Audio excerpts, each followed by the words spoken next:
Welcome to Remainders, movie appreciation podcast. And oh boy, do we have a movie to appreciate today. My name is Patrick. I am looking at Darren and some new digs today on our video feed if you're watching that. How's it going, bud? It's going terrific. Guys, everybody, Pat, this is our 50th episode. Number 50. And if you've been listening to our podcast since the beginning, thank you very much.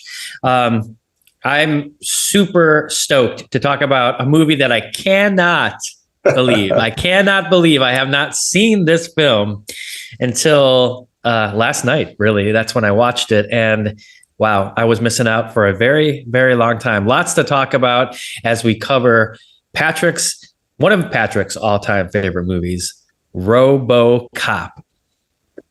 I do have to be pretty confident. I've always been pretty confident this is in my top 10, but it may even be in my top 5 movies of all time. So I'm really happy to hear the excitement in your voice already. Like you just said, you'd never seen this before, so it's kind of a big deal for me. But I do want to touch on, 50th episode. Man, I fucking love doing this podcast with you. And for us to get to this, and for you to allow me to choose, I think I requested this maybe close to a year ago. I was like, as long as we get to 50, I'm going to call RoboCop as a way to celebrate that. So I just want to say it's been fantastic. Love doing the show with you. Hope everybody's listening because, man, these conversations I've been having with Darren for over 20 years now, it's the gift that keeps on giving. So we're happy to keep it going. Yeah. And thank you for saying that. I feel the exact same way. It's just like such a blessing in my life. A lot of people talk about these days, things that will give them a lot of likes or content and just, trying to create stuff just to create stuff and be part of this sort of social media universe and just to, create something because it's what we do now. It's like what our culture does. You just create stuff, whether it's, reels of your kids or different things like this happens to be the things that we love. We love the movies and, we love art. And so this is so cool to be able to do this all of these years later with you where, we're not looking at it for any other reason than just to talk movies. I love that. Like if we happen to post something to social media, cool. If not, no big deal. As long as it exists, it's all good with me. As long as we get to have these conversations, it's all good with me. And if you're following along, hell yeah. Cause I know you love the movies just as much as we do. So this has been a big blessing in my life as well. And I wanted to, for the first time ever, because I am in new digs, I actually have beer on hand. I never have beer at home, so I'm going to crack a beer for our 50th episode. Cheers to you, buddy. I got my LaCroix, so I'll cheers to that. Mm-hmm. But yeah, this is so fun. So we'll get into it. A movie that I had never thought about watching because it just seemed like not up my alley. And, of course, what is so great about the last 20 years of our friendship is you challenged me to watch it. And last night I'm watching this movie, just like most movies you've suggested to me, being like, damn, this is so good. Whatever reason, all day long, I sit there, anticipating like this as if it's going to be work or something, but it's not. The first 5 minutes you get into the movie and then you're like, phone's going away. I'm just into it. And you just can be present in the moment. And I was last night. It was terrific. Hell yeah. So that was something that I was very excited to learn about. So like you said, never seen this before. Was this a movie that you've had an opportunity to watch? I mean, this is a pretty big movie since the 80s. A lot of people have seen it.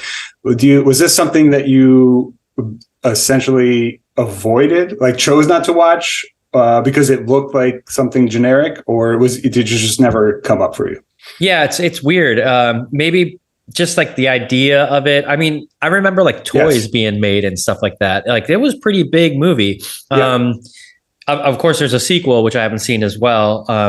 But it was so big back then. And I didn't read up too much about the movie because I just wanted to experience it, for the first time without any kind of spoilers or anything like that. But I didn't really realize how big of a impact it did make. But it was always in my consciousness, you know what I mean? Even though I had never seen it, I knew what RoboCop looked like, and I've heard people talk about it for so long. And so the fact that it's popular doesn't surprise me. It's just wasn't one of those movies that I felt like I would enjoy for whatever reason. And you actually gave me about your top 10 list, which I think, hopefully you'll cover a little bit. We'll get into it for sure. Yeah, if RoboCop is like a deeper movie. Sometimes that's like what surprises me about your takes on these films that I kind of brush off as like funny or jokey or maybe like a flash in the pan kind of thing. But, you find a deeper meaning behind it. And I was kind of watching this film this time, thinking about like, the reporters that are part of it and like the way that they're reporting on the world and like why there's even a need for a RoboCop and all those kind of things. So we'll get into it. But yeah. Okay. I mean, well, so you're touching on why I think it's one of the greatest movies of all time. It's that you can view it as just a flash in the pan action movie that's just over the top.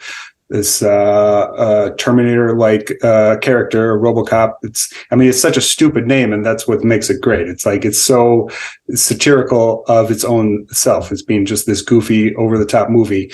And at the same time, it is playing with themes of fascism, of capitalism, and the criminal enterprise in America, while simultaneously being the action movie that it's satirizing itself. It plays both, and that's why I think it is one of my favorite movies of all time. You can watch it in an academic sense, looking at all those themes that we'll get into, or you can watch it as just an over-the-top 80s action movie. You'll get a lot out of it for both ways, and they actually work well together.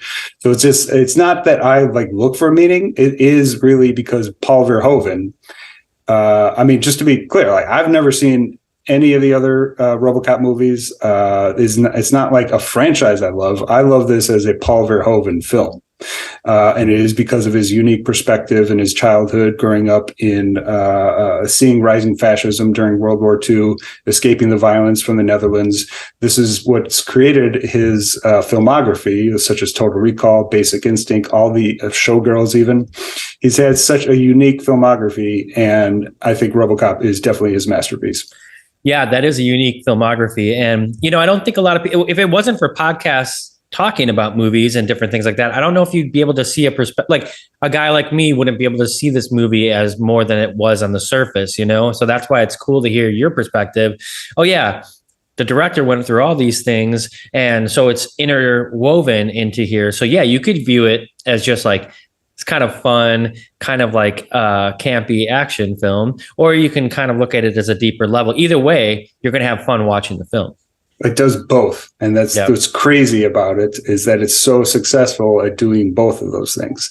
And that's why it's so rewatchable and why it's just an essential 80s movie, especially out of like the Reagan hyper capitalistic era of that time, which it was a little bit before our time, but it's like its remnants are certainly like splattered all over our current world. So the 80s are a unique time for movies. We've talked about this before. It's like the most popular movies were also kind of the best movies because they were big budgeted, but they were also subtle about what they were having to say. They didn't beat you over the head with a lot of commentary, even though the commentary and whatnot was there. It just didn't beat you over the head with it, and it allowed you to enjoy movies for what they were. And that's why like the 80s is such a unique period in film.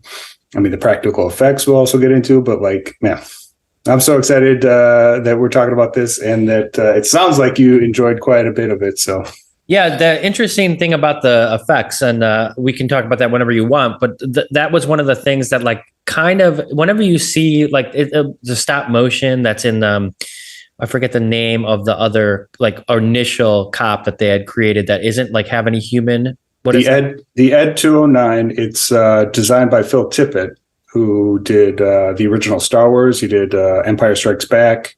He did the original animation for Jurassic Park before they switched to CGI. He was still part of it, though. Like originally, the dinosaurs were going to look like the Ed 209 and that kind of stop motion before Spielberg switched over to CGI at that last moment. Yeah, which is, it's kind of in the middle, right, of like the King Kong era, in like the 30s, and then like kind of where it was going with CGI, like we're meeting in the middle, and a great like look for it because it's pretty advanced. I would say it holds up, and there's something about that stop motion feel that does have some sort of nostalgia for viewers, like especially of our age group, that we grew up kind of with, like Star Wars, like you said, and those kind of movies where you wouldn't really see a movie made like that anymore. So when you see that kind of stop motion, it immediately brings you back to like a good feeling place, No, the 80s were like the height of like technical achievement in practical effects. And it was still in the infancy of like using computers. So if they were going to use computers at all, they were going to make sure it like transitioned well with the practical effects. And so it's like something like Jurassic Park, for example, like you had the tactile dinosaurs. And if you were going to use the CGI, you had to make sure it matched the practical effects. So it was only used sparingly. And again, the 80s, think of like the end of this movie when he has his entire mask off and you see his face with the machine in the back. I mean, still to this day, it's like I barely kind of know how exactly. Yeah, like how do they do that? Yeah, right. I was thinking the same thing. It still looks, because it's so clear that it's something that you can touch. It's like there's nothing computerized about it. You can what they filmed was something that you could touch, but his face is completely recognizable on the front, and it's we're never going to have that again for the mainstream in film, like to have that type of practical effects being like the industry standard. Like people will probably make those movies in the future as like a throwback, as being like, oh, look at this thing we're doing. It's never going to be the standard again though. So, but it's also probably at this point going to be super expensive to make films that way too, which is going to be, reason why you shouldn't. Yeah, exactly. It's why they moved away from it. Cause like if you were putting special effects in the 80s to look this good, it took time, it took artistry, it took craft. It's an art in its own. And so yeah, it's kind of like going back to tape or something for like musicians. It's like like you like that nostalgia, you like the sound of it, but it's not practical anymore. Yeah. So much. Well, I'm just going to start listing off stuff. And I've already sent you some of these, but this is just a way to keep the conversation going as I gush about one of my favorites of all time, the RoboCop theme. The score, I fucking love. It's Basil Poldoris.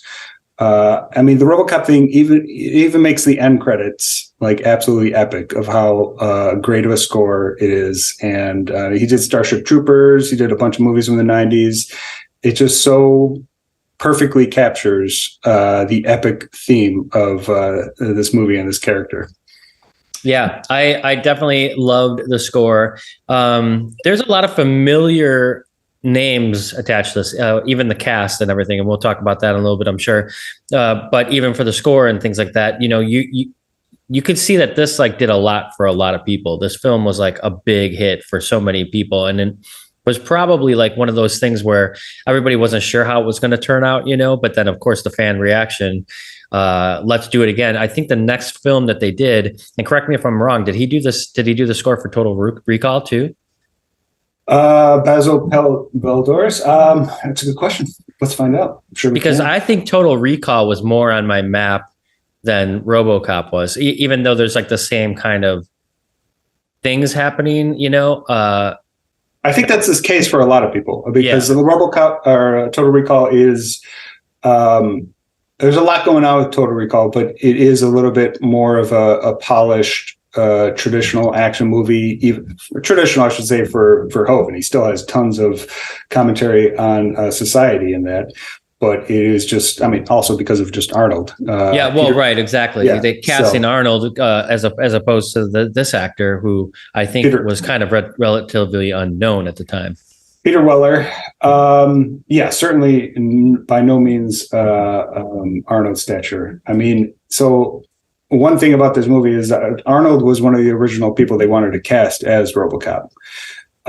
Michael Ironside was another one that they wanted to cast, but the reason why Weller ended up with the role, he's fucking great in this movie. I think he's absolutely perfect, but they needed a smaller person literally because only a small person could fit into the suit that they designed for the movie. It's like, if they hired Arnold, there was no way that they were going to be able to combine the actor with the physical effects and to make it look like they wanted to make it. So again, it's just another aspect of why practical effects were so unique and so difficult.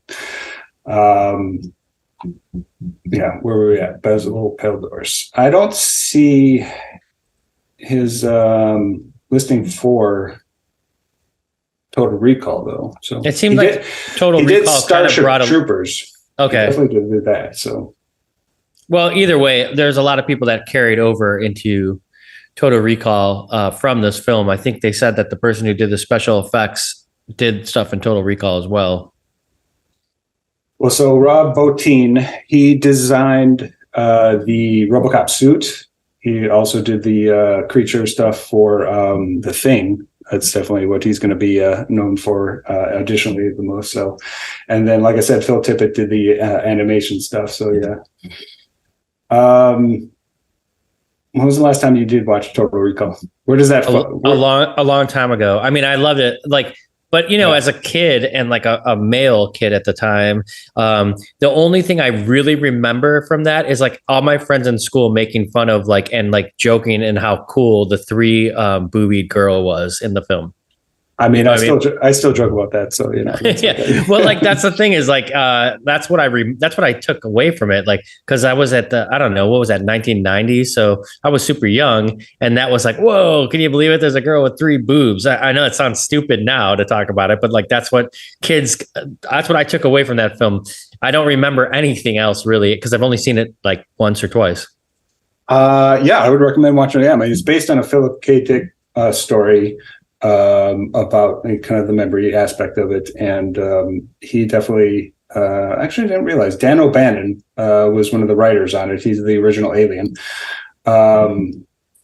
It's definitely one that holds up very well. I watched it a few years ago. And again, it's largely because of Paul Verhoeven. I mean, he's such a great fucking director.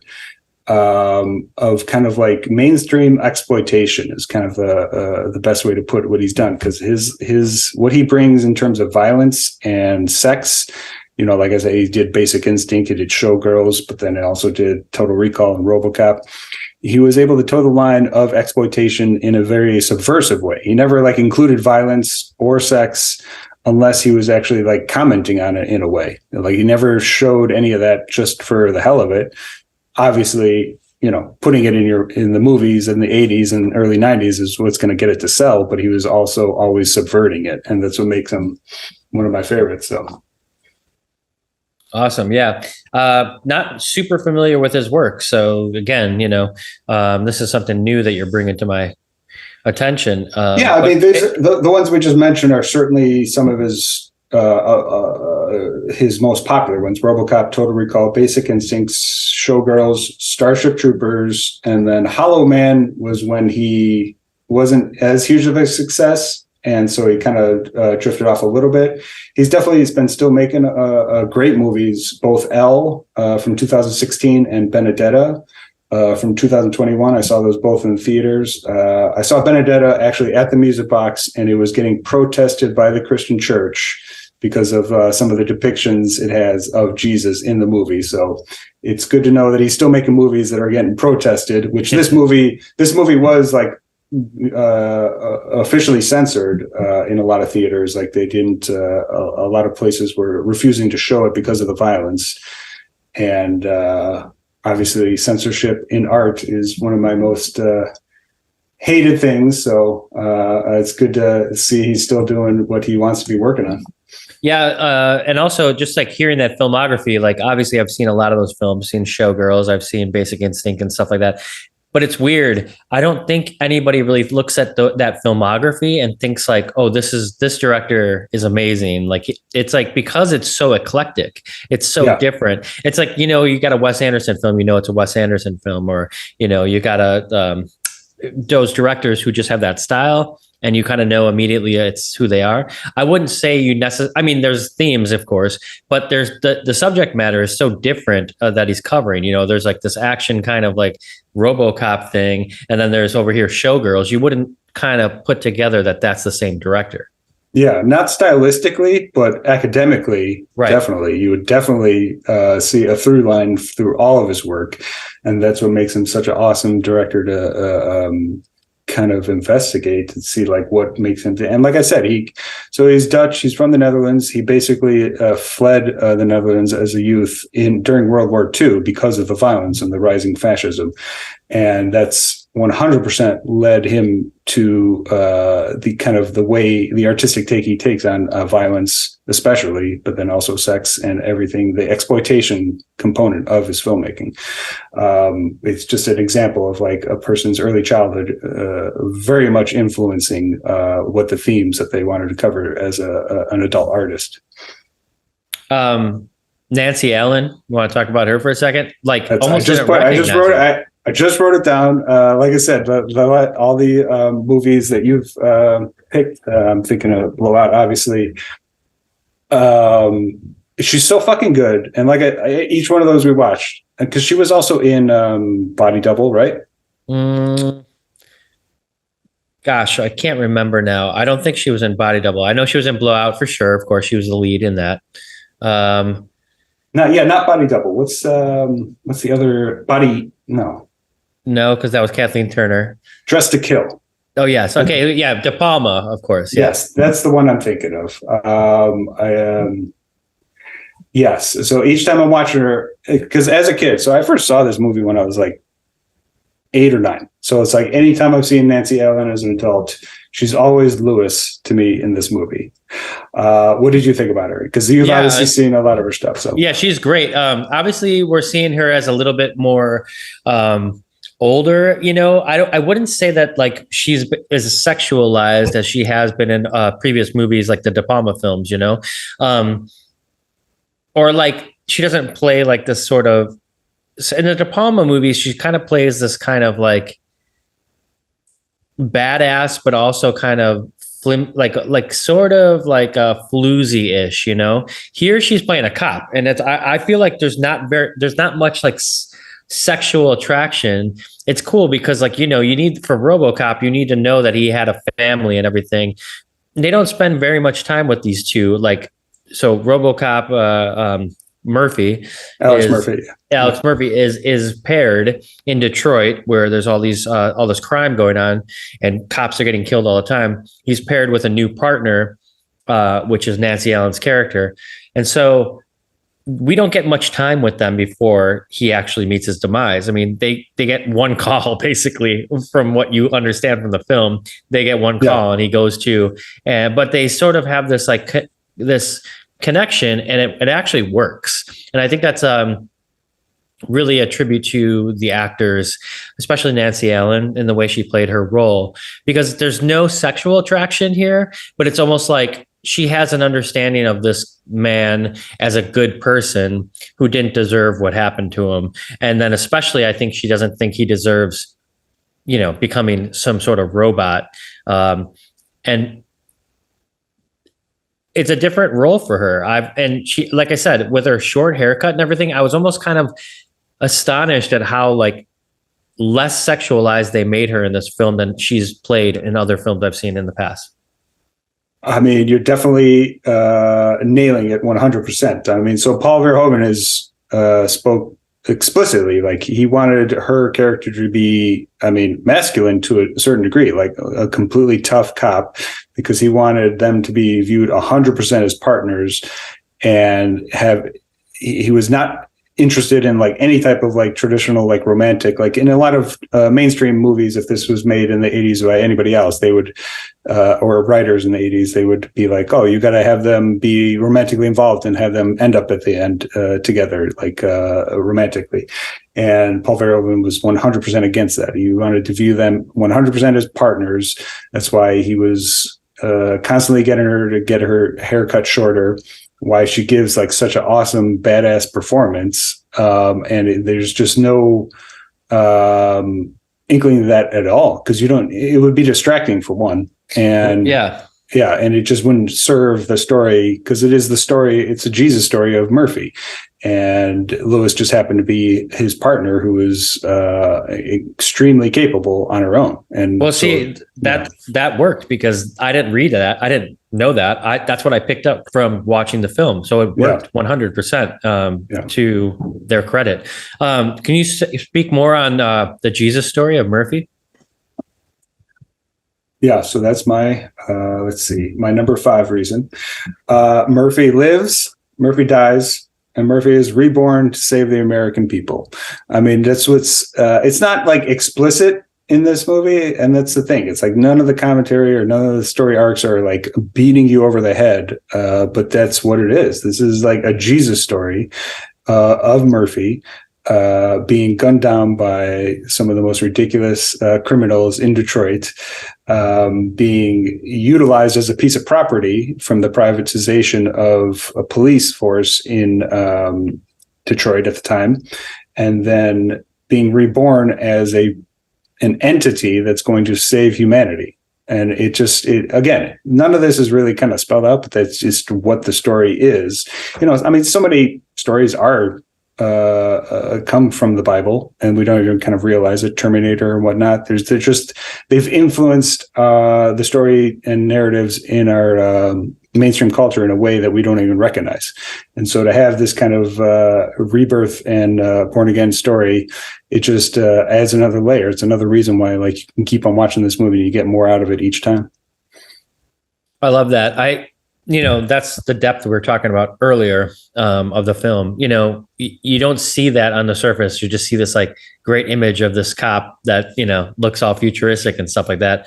But, when you dig a little deeper, it is got this kind of biblical Jesus story to it. And also it's interesting about that he is reborn against his will.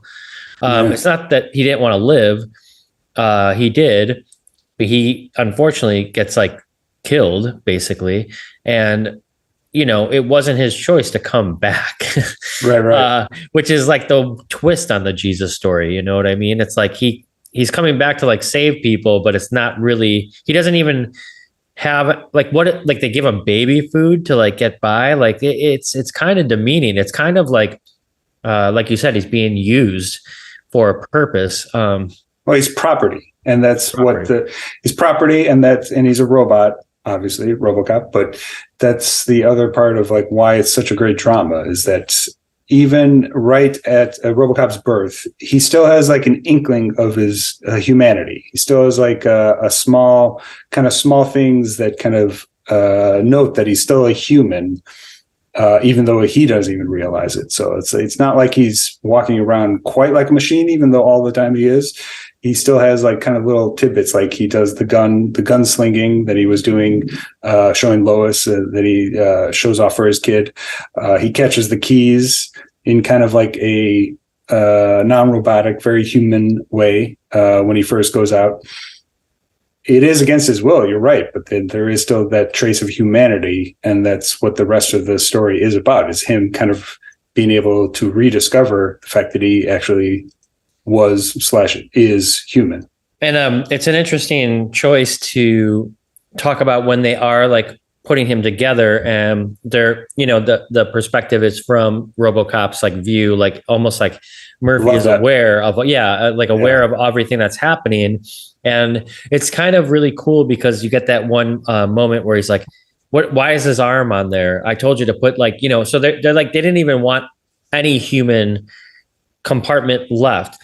It's kind of like the Darth Vader stuff, when they start to show the first time you see his hand get cut off, or Luke's hand get cut off, it's oh shit, he's becoming like his father, it's an interesting thing that there's that line in Star Wars, he's more machine now than man.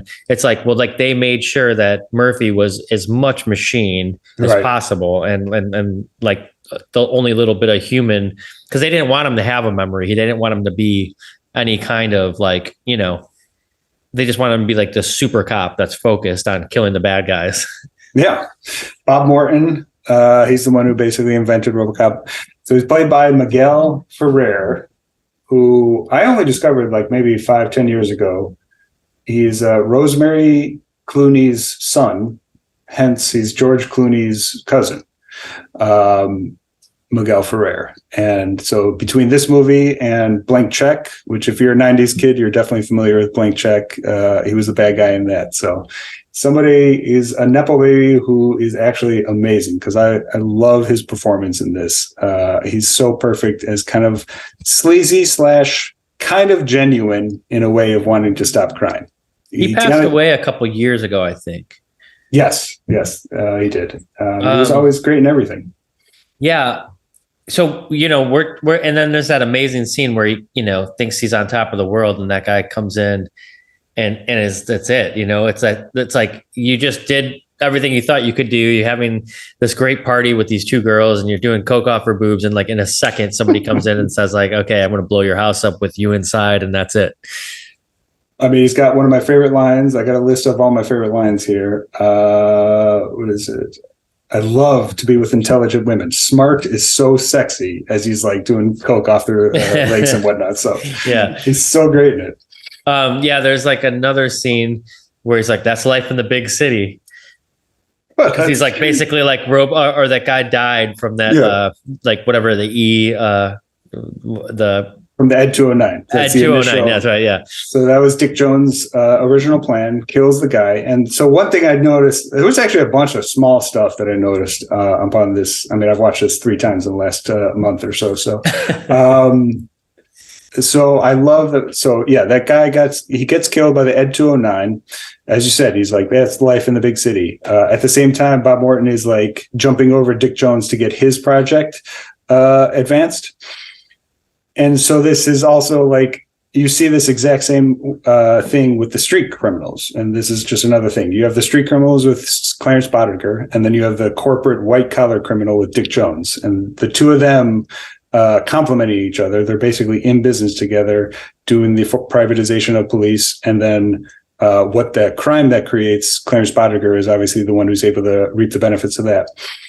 Throughout the whole movie, it's like they're just working in tandem, and you see like notes of like how the same thing goes over between the two groups. So it's like in the initial shootout, when you're first introduced to Clarence Boddicker and the gang,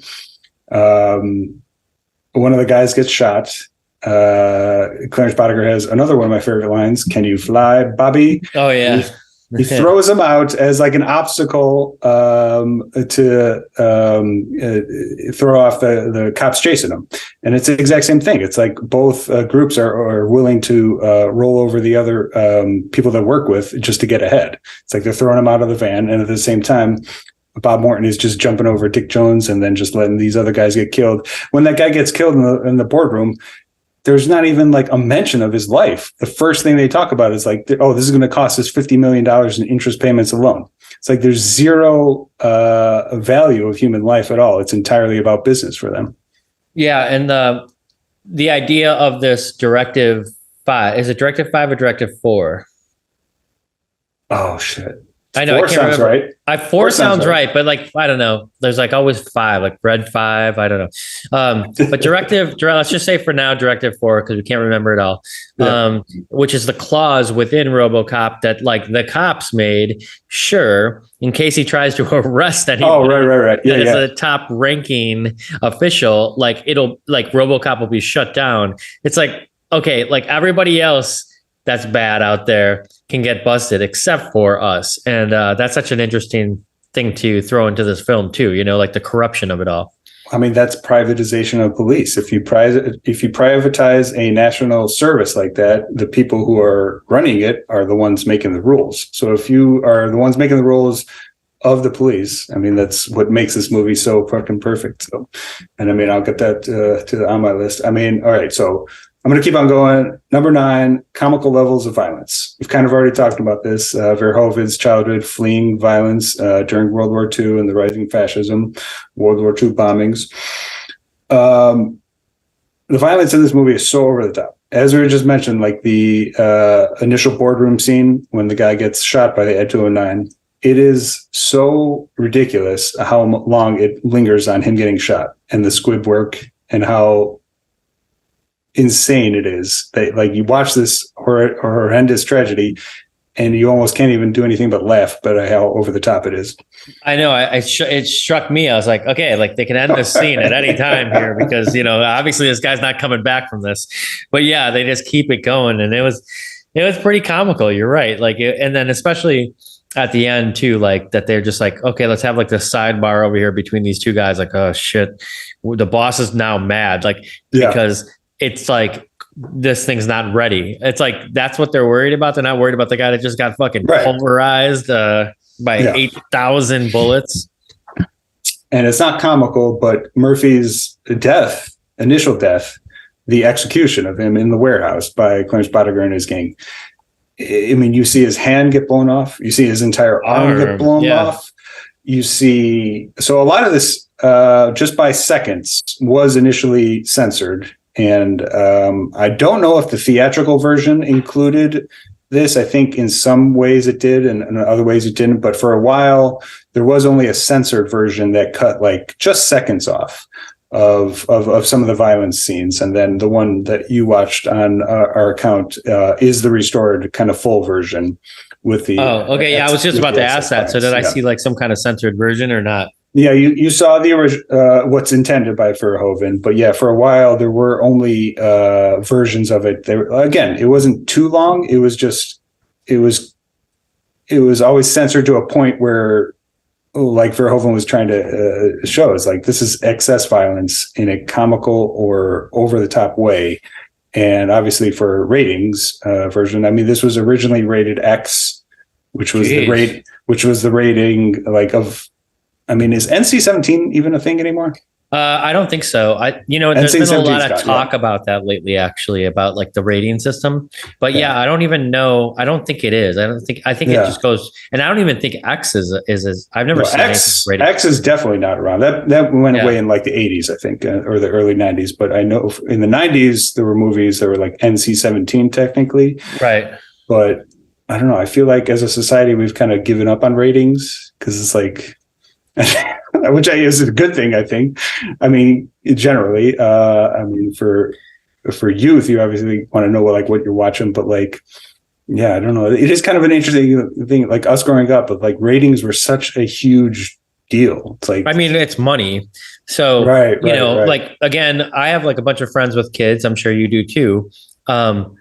I don't know how they fucking do it because like literally like I wouldn't care at this point if they went to go see Goodfellas or something like that, because it's like, what's the fucking point? Like you see that shit and like real shit on social media now, I mean, everything that's happening in the world right now, like it's just broadcast, you know, for everybody to see. That's what they talk about with like the Vietnam War. Like the reason why everybody was so horrified by it is because they actually had to see it on television. It's a weird thing right now to think like, okay, a film that's art, right? And like is kind of trying to make a point or whatever is something that you wouldn't want your kids to go see, yet they're seeing it all the time unfiltered on social media. Right. Yeah. I mean, they definitely weren't competing with that back in the day. That is interesting. I'm just thinking of like, I mean, they certainly don't push ratings as a way of like showing like what a movie is rated anymore. I'm just thinking of like previews and whatnot. That is interesting. I mean, you never see that. You never see that anymore. It's become obsolete. It's like exactly like you're saying. It's like, what's the point of rating this movie when like social media and porn is available freely on the internet at any time? So it's like, why are we even playing this game anymore? But like you said, money was a huge component of it back in the day. Right. Like, I mean, studios, I'm sure, would cut something to make sure they didn't get an NC-17 rating or an R rating. Right. Otherwise, they know they're losing out on money. I mean, nobody's going to take their kids. Nobody's going to, they're going to see that without like, it's kind of like seeing a headline nowadays, without reading the article. Yeah. You're just like going to make a judgment on it without seeing it or understanding the content. Rated R. I was always, I was like, all right, going to see that movie when I was a kid. So. Yeah, or I guess like could have the opposite effect, couldn't it? Yeah. Like, okay, rated R. We're gonna make sure that when our parents are sleeping, we're going to see that fucking movie. That was like the equivalent of being Pavlov's dog as a child. You're like, oh, rated R, gotta watch that. So right, love it. Oh, by the way, just to speak really quickly, because I just had the thought I wanted to say, when you were talking about like kind of making Nancy Allen as like the, equal to Murphy, like even though she's a woman, she's like equal. They did like this insane kind of quick shot of them all getting dressed in the same locker room, like right when Murphy comes. And the woman is like, her breasts are out. Like there's a woman police officer changing with the men, and her breasts are out, and it's totally like it's weird because again, as I always talk about, putting yourself in like the time period, that must have been shocking back then. Now it's kind of like a little bit like less shocking because you're just like, oh well, like there's all gender bathrooms, and we've kind of become a little bit more together in that respect. But even now, I was still like, what the fuck? Like, there's all these guys changing, and all of a sudden there's these boobs on there. And it's not in a sexual way at all. It's like she's just one of the guys on the force, like she's changing with them in there, or they're one of the girls. I don't know. Either way, it's like they're the same. It's not like it was sexualized at all. Yeah. Co-ed locker rooms. That absolutely was. Exactly. Very quick in the way. I remember seeing that as a kid and then being like, oh, that's a co-ed locker room where men and women are changing, doing their work, police work in the same room. And that's 100% Verhoeven, because he went on to even extend that even more in Starship Troopers. There's like an extended scene in the co-ed locker rooms when the men and women are showering together and just talking about like their next mission to whatever planet they're going on. So that's something that he was pretty adamant about including. And it's exactly like you said. It's like seeing Murphy and Lewis on the same page, basically, as equals in terms of what their abilities are, and then also them just being professional adults. It's like, I mean, why are we hung up on these sexual mores of like who can change where and what? Yeah, it's an interesting thing too, because this is a bigger conversation, but oh boy, when you see a film and it's so obvious that they're casting Black, Mexican, different cultures, different people of different color. And it's so obvious in a lot of films that they're doing that specifically because like it's either PC or they are like wanting to like run the gamut of like all the people that could come to see the film, right? Pandering. Yeah. But there's what you ever see the show Schitt's Creek? I cannot believe I haven't, because it's honestly two of my favorite comedian actors of all time. I love both of them, O'Hara and Eugene Levy, but I have not watched it. One of the things that I had read, I watched it. I really liked the show. But one of the things I read is that like Dan Levy created it. And what I heard is that he wanted to create a world where like it wasn't like a thing to be gay or straight or whatever. It's just like it was out there that we existed completely as equals without ever having it be weird that you're like gay or whatever. So like to have a gay relationship on the show is like normalized without having to like add the gay character in there or whatever. Like I feel like these days it's hard for me to, it's not because, I have no problem with anybody's sexual orientation, the way that they feel about anything.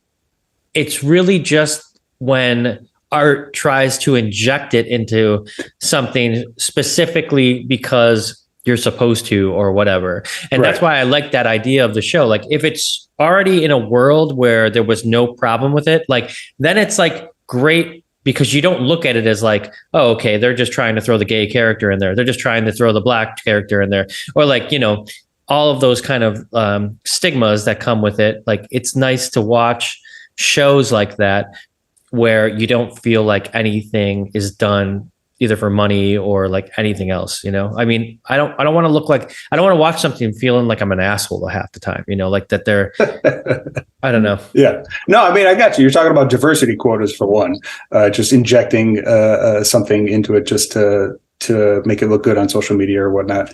But you are right. It's like, it's not. It sounds like the way that Dan Levy was discussing it, like he didn't want that to be the identity of the characters. It just wanted to be a component of the characters and just what they do, and just showing that, as opposed to being like everything revolving around that one aspect of a character, right? Because it's which is not, which just doesn't make a character. If that's what the identity of the character is, that's not even a character then. So, yeah, I just don't want to have like, you know, I don't even know if that's what Dan Levy said for sure. I had overheard that, and I like that idea, I guess is what I'm saying. Like if you that, and that's why I like. Okay, just getting back to this film, the idea of like all these years ago, back in the '80s. They're making RoboCop, and has like this idea that in this world, in this RoboCop world that I wrote, all men and women are on the equal plane. You know, yes, like there is like sexuality between men and women, but like when you're in the workforce or whatever, like there's not anything different between us changing in the same room. And I just like that. Okay, viewer, you're in this world now, and that's what it is, so you're on board with it. You don't have to like fight to like have to accept it. Does that make sense? Yeah, 100%. Again, like I said, like it's just showing a component or a theme or a aspect of life without it becoming the entire character, the entire identity of a character, or the identity of a theme or whatnot. Again, that's why this movie can be viewed. I've viewed it over 100 times in my lifetime, and you just keep on discovering new things because none of it beats you over the head with it.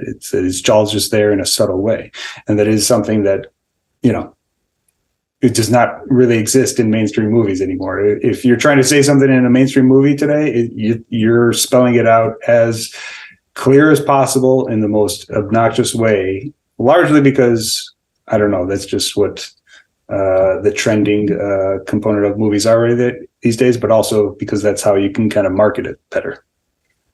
Yeah. I mean, there's nothing, I mean, again, this movie was entirely marketed as a action movie and nothing else, but it's like, it's all the other stuff going on that what makes it an endearing classic. So, and it's like largely because they were filming it in a way that it was just showing the traumatic story and injecting everything else into the character. It's on the side. So love it. Yeah.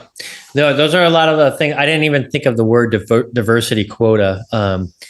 Like, and especially like you said, just like it kind of sickens me that a lot of that stuff, it seems to be all about money, you know, like there's decisions that are made in art to market it so that like everybody feels like, this person or this group of people will come see the movie more or whatever. I'm like all for a diverse cast, but again, like to do it just for money, to set that up like specifically because the studio says, well, we need the black audience to come, we need the Mexican audience to come, we need the white audience to come. Like, so these characters have to be this color, that, you know, they need to be this, they need to love this person, this type of person. It's crazy to me that like, that's kind of what happens, but I guess that's the world we're living in now, you know? It's one of the many reasons why art and especially movies are having kind of a tough time right now. So number 8, ultimate satire. The good guys are still basically the fascist police in this movie. And like I said, it satirizes the very thing that it is. RoboCop, it's such a stupid name. It's so on the nose. It's like if you were to put into chat GPT, like AI, like what's a movie, action movie about a guy who gets killed and brought back as a robot? Oh, we'll call it RoboCop. It's like, it's so on the nose, and yet it is has so much more going on that the fact that it's satirizing itself is what makes it an epic movie. So it's both the thing itself and the thing it's making fun of. If that makes sense. Yeah. It's having its cake and eating it too. And it's like, it's successful at doing both. So. Wow. Yeah. Which again is why it's like you can view it in both ways. We'll get to my number one reason, but like you can view it in both ways, or just one way, or just the other way, or at the same time, and you can get so much out of it doing that. So, So what number is that for you? That reasons? Well, that's just number 8. These are mostly are they in order of like your favorite? kind of in order. Yes, the higher they go, the more I'm loving it. So, Gotcha. number 7, Clarence Bodiger's gang are actually having fun being the bad guys. His gang Yeah. in Yeah. this movie is it's Ray Weiss, Paul McCrane as Emil, Jesse Goins as Joe Cox. The three of them are so fucking good. I mean, it reminds me a lot of the scenes of kind of the early Marine scenes in Aliens. I mean, these are obviously the bad guys, but just the camaraderie that they have as being the gang. And again, they're having fun being criminals, which is something that I always appreciate. Look no further to the scene where like those big ass like bazookas come into play and they're just like blowing up every single thing on the street. Yeah, right. I mean, and laughing. Each of them have like, I mean, Emil, the redheaded guy, he has a few more lines than the other ones, but each of them really only have a few lines. They're really just always kind of almost in the background. And yet I'm sure you just watching this the first time, you're just immediately impression of each one. They're so unique. They're so well acted in just a comical over the top 80s action way.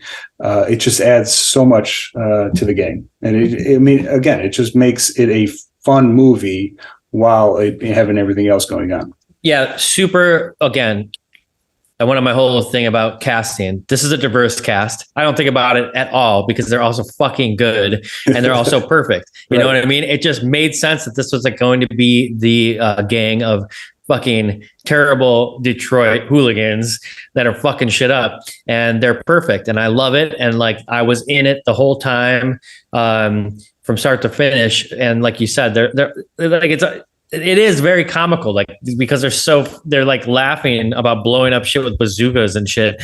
Like, it's like, what happened to like those over the top bad guys, like we don't see that shit anymore. And all of them are so great at it in their own way. And of course, none of them really care about each other, like half the time, if they get shot, no one cares. It's going to leave them behind, but like, it's still business. It's still business. Yeah. The street level business or the corporate white collar business. It's all business. They're just associates. They're having a good time doing it, but they're still just doing it for their own monetary gain. And they're working with each other, but who gives a shit if one of them gets dumped in toxic waste? Right. Yeah. And that's such a great fucking scene. Oh my God, man. Oh my God. And okay, but before we get to the toxic waste thing, because that's probably my favorite part of the movie, to be honest with you, the special effects alone on that, like there's a moment when you see like his like thumb and it's like a fucking skeleton. Oh man, so good. But I will say Ray Weiss for a second. I don't know if you like the band Beach House. Maybe this should be my song of the week anyway. There's a song called Wishes that I love. Yeah, maybe this will just be my little segment for music, and we can just go to yours later on. But there's a great song called Wishes by this band Beach House that I love, and they did their music video starring him, and he is such a great fucking presence in the video. You got to see the video. The video alone will make you love the song. The song is amazing. Beach House, Wishes. I believe the song is on a record called Myth. I believe, or in Bloom or something. Anyway, long story short, it's such a great song. And then you see the video and it's him like riding a horse and shit in the middle of like a high school, like pep rally. And this guy, I just wanted to say, like, I hadn't seen him young before. And like, he's got the coolest face. You know what I mean? It's like a landscape, this guy. And I like, he looks different, but the same in his younger years and older. And he was on a couple episodes of Mad Men too. Like, he's perfect when he plays like this, like suit, like guy, or like the hooligan on the street. And he's such a, like one of those character actors, right up there with like the, one of my favorite character actors, Claude Rains and stuff, who's borderline a lead, that like, you're kind of not sure, like, but they always pop up and you're like, I fucking love this guy, every time you see him, because they're so memorable, yet you can never really place their name, Right.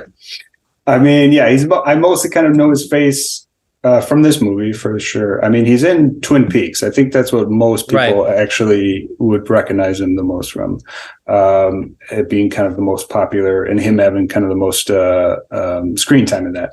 I had no idea about that Beach House video. I love Beach House. I can't think of any music videos I've seen from them. Enjoy, dude. Enjoy. It's great. Because I'm definitely the second I realized where you were going with that, I was like, Ray Wise and Beach House. It sounds like a perfect combination. So because it's shocking almost, because you're like, whoa, this guy and like this video. Anyway, right. You'll love it. Then let's talk about quickly the lead bad guy, who's played magnificently by the guy from that 70s show. Well, we'll jump down. This is my number 2 reason of why this is one of my favorite movies of all time. Clarence Boddicker is my favorite performance from a villain ever. Like, he is one of my favorite. Again, the villain, the character itself is, pretty straightforward. It's his performance as an 80s bad guy. It's up there with like fucking Darth Vader for me. I mean, or what's his name? Alan Rickman from Die Hard? Yeah. I like Rickman. I love Boddicker. Clarence Boddicker. And you just said his name, and his real name is escaping me right now. I forget it, but like I know him just strictly from that 70s show. Yeah, for sure. Why am I not remembering his name? Kurtwood Smith. So yeah, obviously most people know him from that 70s show. And yes, I remember when that 70s show was on, and I was like, yeah, RoboCop guy. And of course, they would cast him as the fucking asshole fucking dad. Totally. Yeah, he's a dick. Yeah. And I would almost say like that performance in that 70s show is even more dickish than he is. And like he kind of honed it in over the years. Like, he was good, and then he just like got even better at being right. Yeah. No, he commands this presence when he's on screen, because he's not, he is a psychopath, obviously, because he's executing people whatnot, but he's never he's a true businessman. That's why he's such a good compliment to Dick Jones, the corporate criminal. It's like he's willing to like just have fun and murder people, and so that he can get money, but he's also willing to just do the business at hand. And Kurtwood Smith, he brings so much to the character with just little lines, just little expressions. The second you see him, like the first you see him in the van when they're trying to escape, and he's yelling at the guy for blowing the safe and then burning all the money. And he's such a physical performance, as he's like kicking the driver. He's just yelling at him. He throws the guy out the back of the van, like I said, and it's just like, "Can you fly, Bobby?" Every line he says is so perfect, and he's absolutely one of my favorite villains of all time. Yeah, agreed. He's really great in this film. Again, the cast, so many people I didn't expect to see, him being probably paramount, that I would have no clue. This guy, it would be jarring if you've only seen the 70s show. And then, which I guess it sounds like is your experience, because like you said, you've never seen this movie, because he is an asshole in the 70s show, but he is borderline psychopath in this, and it is jarring to see the violence next to him, as opposed to a character who's playing on a sitcom. So love it. That is my number 2. I cannot. I'm at a loss of words for how much I love Kurtwood Smith in this movie. So I'm happy you were able to bring it up and that you noticed it. So, again, like, it's kind of cool because I just feel like this was like a cast that was, I'm sure, thought about a lot. Even like, we haven't talked about casting of Murphy.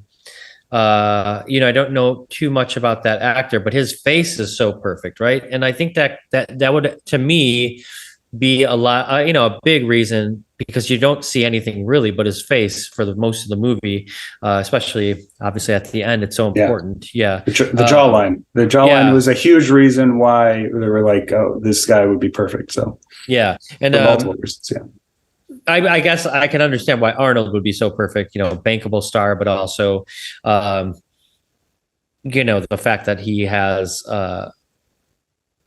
just like that physique and stuff, as like, you would think RoboCop should look like. But the cool thing about Murphy is like, he doesn't have the physique of like a big muscular guy, but he didn't really need to be because RoboCop is like designed to be all mechanical and not any human parts really anyway. So Right. Yeah, like I was saying, that's like a tactile reason why for the hiring of his persona. But I mean, yeah, I mean, before this, so he was in The Adventures. I mean, he was Buckaroo Banzai, The Adventures of Buckaroo Banzai, which is kind of a cult film that a lot of people really do love. It's him and John Lithgow and Jeff Goldblum. Speaking of another great villain, Lithgow. Yeah. Oh, so good. Naked Lunch was a Cronenberg movie, but that was definitely after. This was pretty early, it seems like, in his career. I'm not seeing too much before it. So yeah, it was kind of like a casting, certainly very much of an unknown. So I do know that Lance Henriksen was kind of a backup. For he would have been great too, I think, Yeah. And super 80s star, And to be clear, I love Peter Weller in this movie, so I don't think I'm very much not advocating for anybody else in this role. So I just, agreed. Yeah. But as we're talking about like casting and the reasons why Lance Henriksen or Arnold Schwarzenegger would have been bigger stars than Murphy, as far as like, again, what we're talking about with casting and money and, the reasons to put people in movies. I mean, it would have seemed that the Murphy, again, remind me of his name. Alex Murphy. The actor. Peter Weller. Peter Weller, I would imagine at that time they were taking a chance on him, I would think. Yeah. Like I said, I'm kind of looking at his filmography right now, and there's not a ton before it. So he certainly didn't have like a huge resume at the time. So, which is always, I mean, I'm always for that. So you choose the person who's right for the role rather than who's the most bankable star. So sometimes it just 100%. Like that, Yeah. I guess that's my point here in general, talking about casting. Cause like, I do love the fact that like, I wouldn't have expected, I can understand again, why like different people would have been good in this role, especially during the time period. If you put yourself back then, Arnold Schwarzenegger was probably the biggest. I know even Bruce Willis, maybe. I mean, he was starting to like his rise, but anyway. But it was also just like, Arnold was Terminator, so why wouldn't you make him RoboCop also? Like it being just kind of the machine, part man, part machine kind of aspect. That was a huge part for Arnold. Lance Henriksen is an interesting one because that's James Cameron's guy, and that's who James Cameron originally wanted for the Terminator. So like there is a world where Lance Henriksen was the Terminator and RoboCop. In an alternate universe, because he was on the toe for both of those roles. So, dude, Lance Henriksen's still alive. Got to be in his late 80s now. I mean, yeah, that sounds right. He's another actor that, like, literally is one of a kind. He's 83. 83. Yeah. He's one of a kind. I mean, you don't see actors like that again. So I just watched a Lance Henriksen movie for the first time last week. This will be a little tangent. I saw one of his movies at the Music Box of Horrors, which is Pumpkinhead. No, I definitely seen Pumpkinhead. Pumpkinhead is great, but they played. Music Box plays the 24-hour horror marathon every year, and at 5 a.m, I think it started at 5 a.m. is when I watched James Cameron's first movie, Piranha 2, starring Lance Henriksen. Awesome. And it was a fucking joy. It's the only James Cameron movie that I haven't watched like 50 times. So, who was the first one? Was it Roger Corman did the first Piranha? No, it's a Corman movie. It's Joe Dante. Yeah. Right. There's the whole thing, Joe Dante, and then Joe Dante worked on Rock and Roll High School with James Cameron. So they were in the working relationship, and so that's why Cameron was given the opportunity to direct the sequel, and that being his first movie. I was actually blown. I mean, Lance Henriksen's awesome in it. I was blown away by like how many Cameron themes are in his first movie that he didn't even write. It's like the entire end scene is like on a ship underwater of people trying to escape. It's 100% the end of Titanic, entirely the end of Avatar Part 2. And this was a movie that is not something that he even wrote. He's obviously been obsessed with water his entire career. All started with this movie. And then just the roles of a matriarchy and patriarchy and the family unit in this movie, which is something that continues on with his filmography. It was a fucking treat. It's still a fucking trash movie. He had no budget. He didn't even know what he was doing. But it was awesome to see it with a packed audience at 5 a.m. at the Music Box. Yeah, I'm surprised you weren't asleep during that time. I know that's a long day. I saw the picture of everybody outside that they take every year, and I was looking for you, but I didn't see the photo. I didn't see you in the photo. I ducked out for the photo. I did just the half marathon, so I didn't do the full 24 hours. I showed up at 11 p.m. for Candyman, and then went through original. So. Yeah, oh yeah, definitely. I haven't seen the remake. Is it? I have. Yeah? I mean, it's like most remakes to me. You know, like you kind of like know the original is so kick ass already. But I did like it. You know, Jordan Peele, like again, he's great. But I didn't think I needed to have like a Candyman. Well, he didn't direct that. He just produced. Oh, he did? It. He may have written the script. I know he didn't direct it. I know. Gotcha. I think it's Ania DaCosta, I think is her name, who directed it. Oh, my bad. Yeah, but either way, I thought for whatever reason I thought it was a Jordan Peele film. Like I said, he produced and wrote it. I think so. Gotcha. Yeah. But yeah, the original Candyman is so fucking great, especially us from Chicago, like knowing. It's so good. Who does the score in it? Is it a Philip Glass score? I don't know, but Philip Glass is such a kick-ass fucking composer. Yeah, it's Philip Glass. That score is so good. It's that is a peak 90s horror movie, absolutely. And it's really not one I only saw for the first time, like maybe 10, 15 years ago. I did not see it as a kid. I remember people talking about it, and there's a reason why that movie has such an enduring legacy now. So, yeah, really great. I haven't seen Jordan Peele's latest. I wanted to. The Nope. Have you seen it? No. Yeah, I saw it in the theaters. I need to watch it again. I liked it a lot. It was very confounding. I know there was a lot cut out of the movie. I think he originally had it like a lot longer, and I think kind of knowing that, I felt there was threads in the movie that didn't totally wrap up or work completely well together because, like I said, I think just knowing that this was like a pared down version, which is surprising that he didn't, if he's not getting final cut still for his movies, because if anybody's going to be, any new director is going to be getting final cut, it should be Jordan Peele. So yeah, he's doing. They were like really like repping that hard at Universal Horror Nights last year, because that's when it was out, and I was like, well, I got to go see this, and then I just didn't ever get out to it, but. Yeah, I need to watch it again. There's a lot there. I mean, I know there's a lot of stuff that went over my head, just taking it all in the first time. So I've been kind of looking forward to rewatching it. I do need to rewatch Us again, because that one I only saw once in theater also, and I fucking loved that one. Great. So, yeah. Side tangent, the remake of RoboCop, speaking of remakes, is not worth your time. Because what the fuck? I didn't even know they remade it. It was like 2014, 2015, somewhere around there. It was a throwaway remake. Samuel L. Jackson. RoboCop.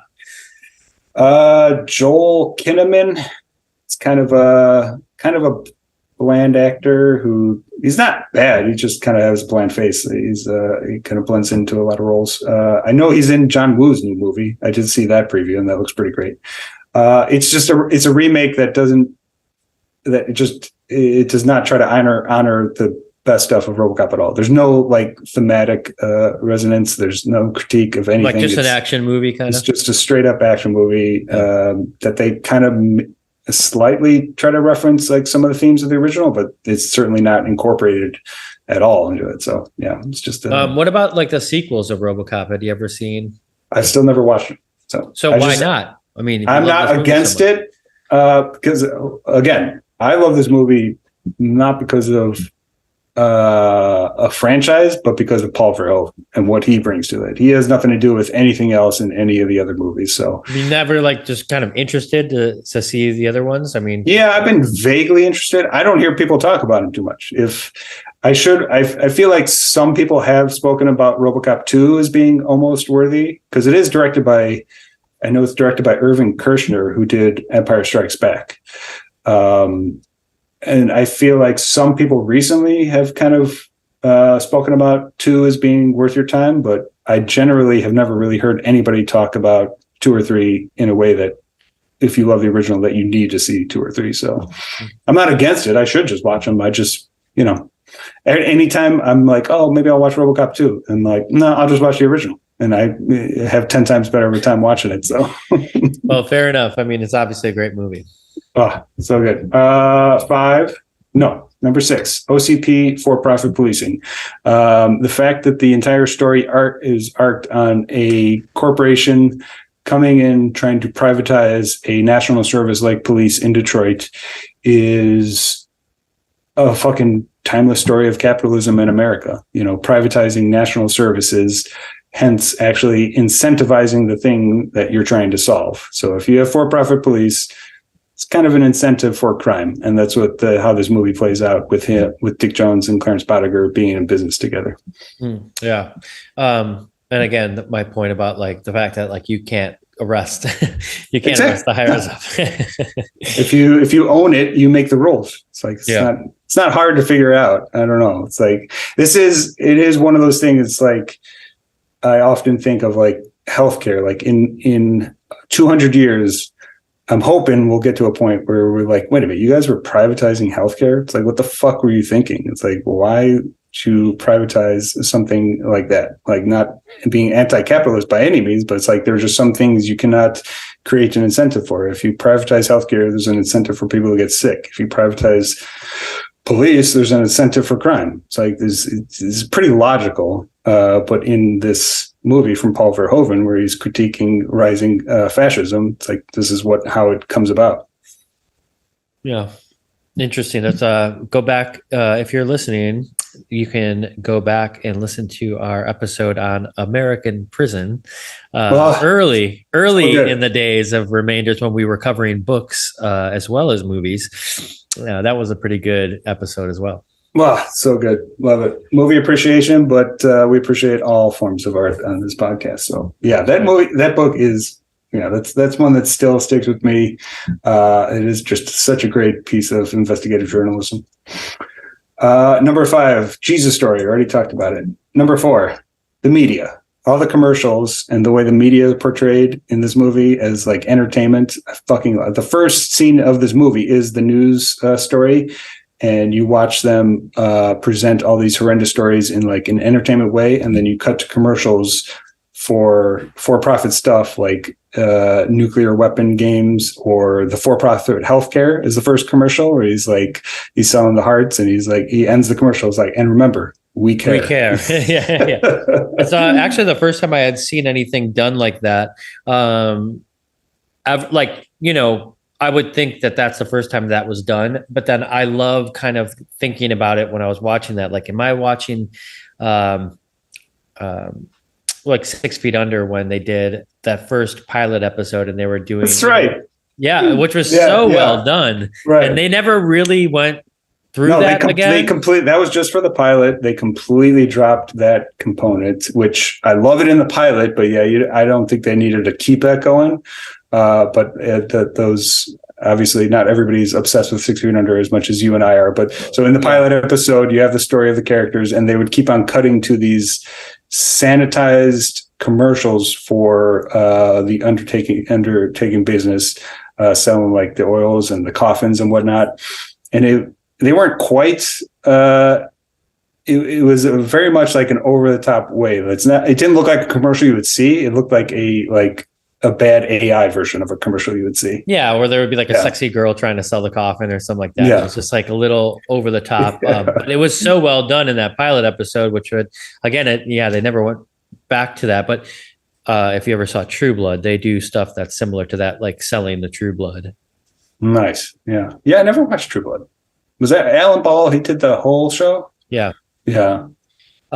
Speaking of which, I just saw the day before Halloween, I saw gosh, why is her name escaping me? Evan Rachel Wood has a band with this guy named Zane, and this is the second year in a row we went and saw them play. They played at a place called Zebulon, and they're so fucking good. She's got a great voice, man, a great voice. She's so pro. Nice. She was an awesome part of True Blood. That's why I'm bringing her up. Anyway, Hell yeah, love it. She used to date Marilyn Manson, didn't she? yeah. It's a very crazy subject. Actually, there's a documentary made recently about their relationship.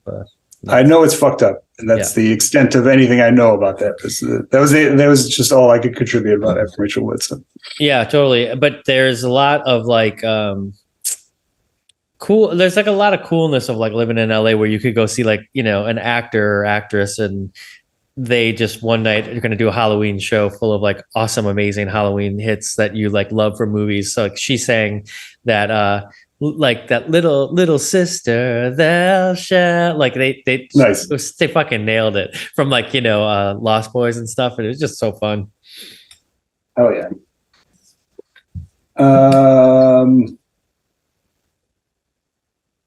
What do we got? Number 3. It's The Great American Film. I think this is up there, just for me, for my preference. This and There Will Be Blood are the 2 movies that just tell the story of America in the most fucking over the top way. I fucking love how this movie is all about capitalism, creeping fascism, media propaganda, and violence, and you can still ignore all of it. That's what I'm saying. Like, it's so great is that you can just enjoy it as an action flick, but all that stuff is there. And in the same way that Will Be Blood is about religion and capitalism, this movie is about violence and capitalism. Fucking love it. What's more American than a Jesus story that he's born out of a for-profit need for police? Yeah, and I wouldn't have like ever thought that RoboCop would have that kind of a theme in it until the proof's in the pudding. Go see the film. It's right. It's right there. I always fantasize like if there was an alien and you'd be like, hey, what's a fun way to learn about America in a fucking crazy fucked up way? Go see RoboCop. Do a double feature, watch There Will Be Blood and then watch RoboCop. You have a great time. You learn a lot about it and you'd be like, oh, this is what we got to work on as a society. See, if we had our own theater, we could do double feature. We could theme, a movie back to back like that. I mean, what do you think I'm saving money for, dude? Yeah, no. It's literally the only reason why I work for a job right now. So. Right. Number 2, Clarence Boddicker, already talked about, greatest villain of all time. Number 1, RoboCop can be appreciated by the smartest person in the room and by the dumbest person in the room. Oh yeah, I love that. Yeah. Like, I'm taking this from somebody else. I don't know who. I heard this quoted like years ago. I think it was from a podcast. I don't know who it was from. I didn't come up with this myself, but I can't give you who actually said it this way. But somebody framed it this way: is you could be appreciated by the smartest person in the room in terms of everything academically it has to say about society and politics of our country, but then it can also be appreciated by the dumbest person in the room who's just watching a great action movie where a dude gets his dick shot off in a scene. So what is with that? Like, there's a lot of like even like when he shoots like the one guy, it goes through the girl's skirt. So that's scene. That's the scene. Yeah, it gets shot so they're attacking the woman. He comes up, shoots her. He shoots through her skirt while the guy's holding her, shoots him right in the dick. Pretty simple. That's so good. I'm mixing it up, and this is so stupid to say. I'm mixing it up a little bit with Terrifier 2, which I just watched, which was fucking incredible. Shit. There's a dick scene like that too in Terrifier 2. But anyway, I have not watched them, and I've been meaning to, because people like on Joe Bob, The Last Drive-In, they love those movies. And okay, so I'll tell you via your Shudder, I watched. Forget the name of it, like maybe All Hallows Eve or something. And it's like a film that's really like a great idea. I think it was done before 2016. I can't be sure. Kind of like shabbily made. and it's like the kid comes home from trick-or-treating and somebody put a VHS tape into his candy. The babysitter puts it in there and there's all these fucked up things. And there's a bunch of characters in the VHS. One of them is the Terrifier character. So the whole movie isn't about the Terrifier, okay? But like a bunch of them. But obviously he was the standout. And then they went ahead and they made like the spinoff of Terrifier, which I had seen and it was great. But Terrifier 2, fucking incredible film. Like, really? It's got so much that I loved, but I will say this right now. And my girlfriend fucking hates horror movies, but she'll watch it. But she'll watch them, you know, because she knows I love them. But I specifically had to tell her, like, do not watch this film, like, ever. Like, if I try to make you watch this with me one time, like, tell me to go fuck myself, because it's brutal, dude. Like, the violence is like some of the most brutal violence I've ever seen. So yeah, I love it. Hell yeah. For that reason too, but it is really, really tough to watch. All right, so that solves it. So, like I mentioned, Joe Bob Briggs and The Last Drive-In. It's one of my favorite things. Joe Bob's been I've been watching him for my entire life. He did Monster Vision on TBS back in the day. So his show on Shudder, The Last Drive-In, they showed All Hallows Eve, and I didn't watch it, but I know somebody was talking about it in mentioning the Terrifier. I didn't realize that's where the character came from. So that makes sense now. So it is kind of a trilogy, essentially, with that character. So, yeah. Like I said, I think they just kind of like the director who wrote, and he also does the special effects. He, I think, just realized like that was like the craziest character. Whoever plays that, I forget his name. I looked him up and everything. He's really, really good. Like super scary. They've got something there. Like it's these days, it's hard to make like a pretty cool, horror movie like really work like old school that way.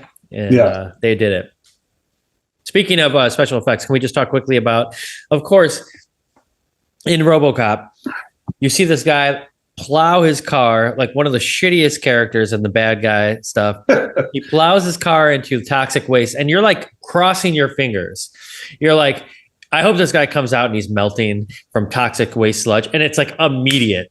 It's immediate. As soon as he comes out of the back, he's like melted, toxic waste, toxic Avenger looking guy. And he's just melting, and he's like trying to get help. And he's like, there's no one's going to help him. Then he gets fucking hit by a car, and he just explodes. It's like so satisfying. Everything about that is so satisfying. Again, that's a scene where you can ignore everything else in the film. We just watch it for those aesthetics. He gets plowed in. I mean, you can see the makeup is so good. There's like skin just dripping off of his fingers, and he sells it so well. He runs up to Ray ahead Wise. of his time, I would say. Like it looks so good. Oh yeah. He goes up to Ray Wise, is like, "Get away from me, man!" And then just walks out, and Clarence Boddicker runs him, and then it's just instant liquid, basically. Yeah. And Clarence Boddicker is like, shit. It's kind of like the way that Jack Nicholson is in like in The Departed. It's like another great bad guy role where it's just like, kids gives a fuck about nobody. You know what I mean? Just holding the severed hand. Yeah, exactly. While he's eating lobster. Exactly. Yeah. Oh man. What was his name in The Departed? I'm forgetting his name. The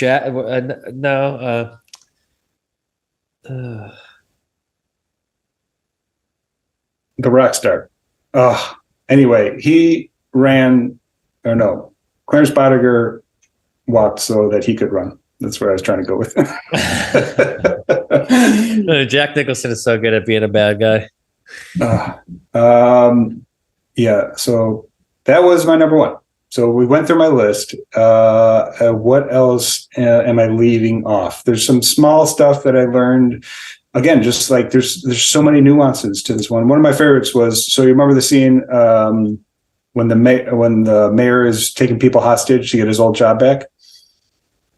Oh yeah, it was like, and I want a new office and all this shit. So over the top. Apparently, that's exactly taken from the headlines. That was the guy. I didn't get his name, but that was the guy who ended up murdering Harvey Milk.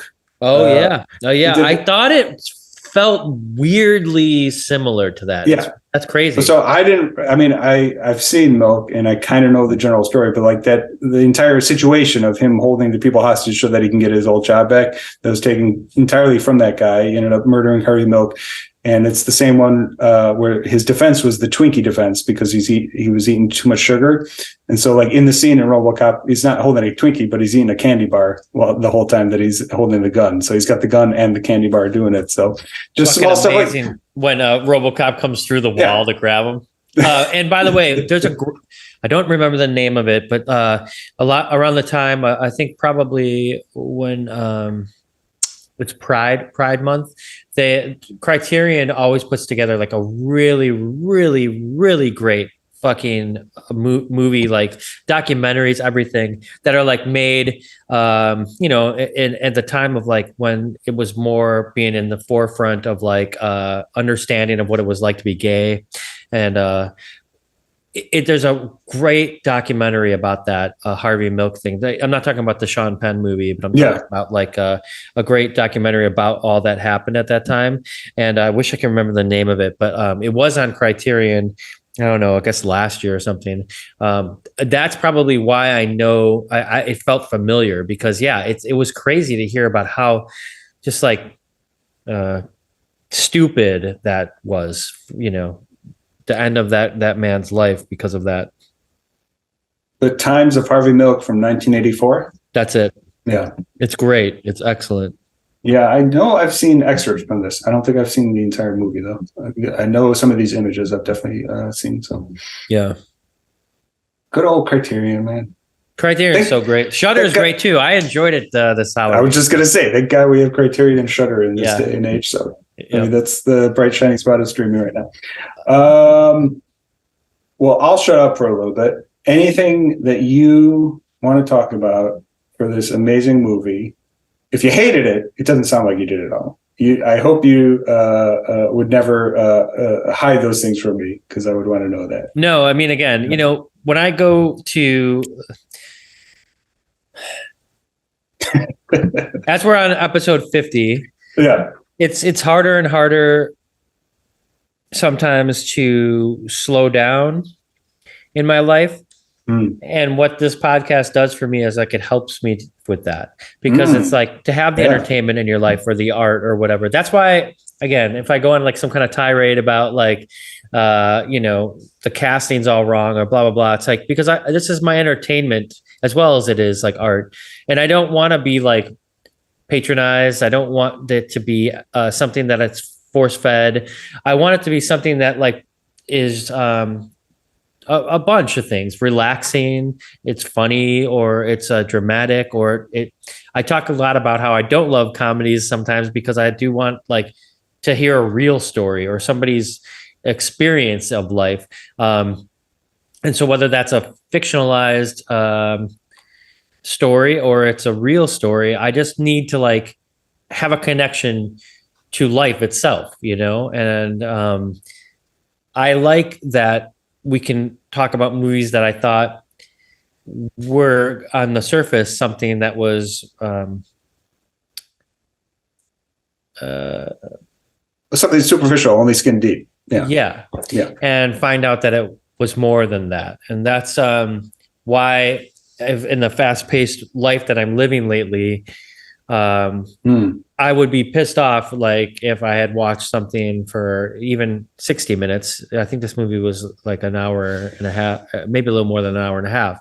And I enjoyed every second of it because it had a little bit more depth. It had a little more tooth to it than just being an action movie about a guy in a RoboCop suit.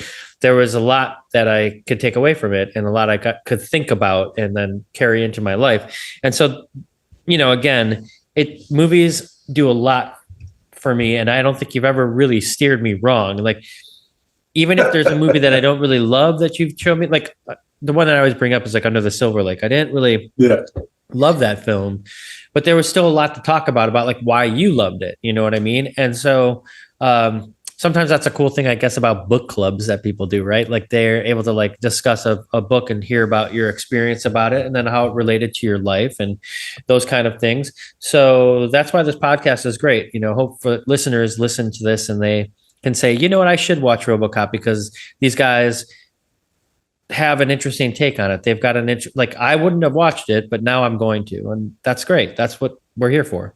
Oh, I'd love to hear it. I mean, for one, RoboCop's the gift that keeps on giving. So I picture you in 20 years revisiting RoboCop for the 5th, 10th, 50th time and just getting even more out of it then. But then kind of on a higher level, it's like, yeah, I mean, like I said at the beginning, it's like we're basically a movie appreciation podcast. It's you and me pointing at movies that we fucking love. Sometimes it's just one of us showing the other. Sometimes it's a movie that we know we both love, but like that is kind of like what makes it interesting for me. It's like either I don't know, always know how you're going to react to some of the movies that I love and vice versa. And that's, I mean, again, we've been having those conversations since day one working at Suncoast together. So it's not anything new. It's like, that's the joy of it. I'm curious, like moving forward, it's like, do you want more movies that you've never seen, or do we want to keep on celebrating the ones that we've both kind of a mutual appreciation for? Yeah, that's a good both. question. I think it's got to be a mix of both because Exactly. I think maybe listeners might enjoy the fact of like hearing, whether they've seen the movie or not, hearing like our takes, our first take, or our wealth of knowledge, knowing that we've loved that movie for 20 plus years, and what we've gotten out of it, how it's grown, how it's become different. Because, movies mean something different as time goes by, as life happens to you, and as you become a different person. But also culturally too. Of course. Yeah. And like RoboCop now too might mean something different to you than it did when you saw it, I would think it would. Every movie kind of ages in a different way. But that's why RoboCop's the perfect film. I could have enjoyed it totally on the surface level as a 10-year-old. Right. And now, like in my 30s, I get to appreciate it even more on different levels. Still on the surface level too. So yeah, that's the thing too. I like just like talking about kind of no rules. Like again, getting back to what I was saying about casting, about pre-code era of movies when there were no rules.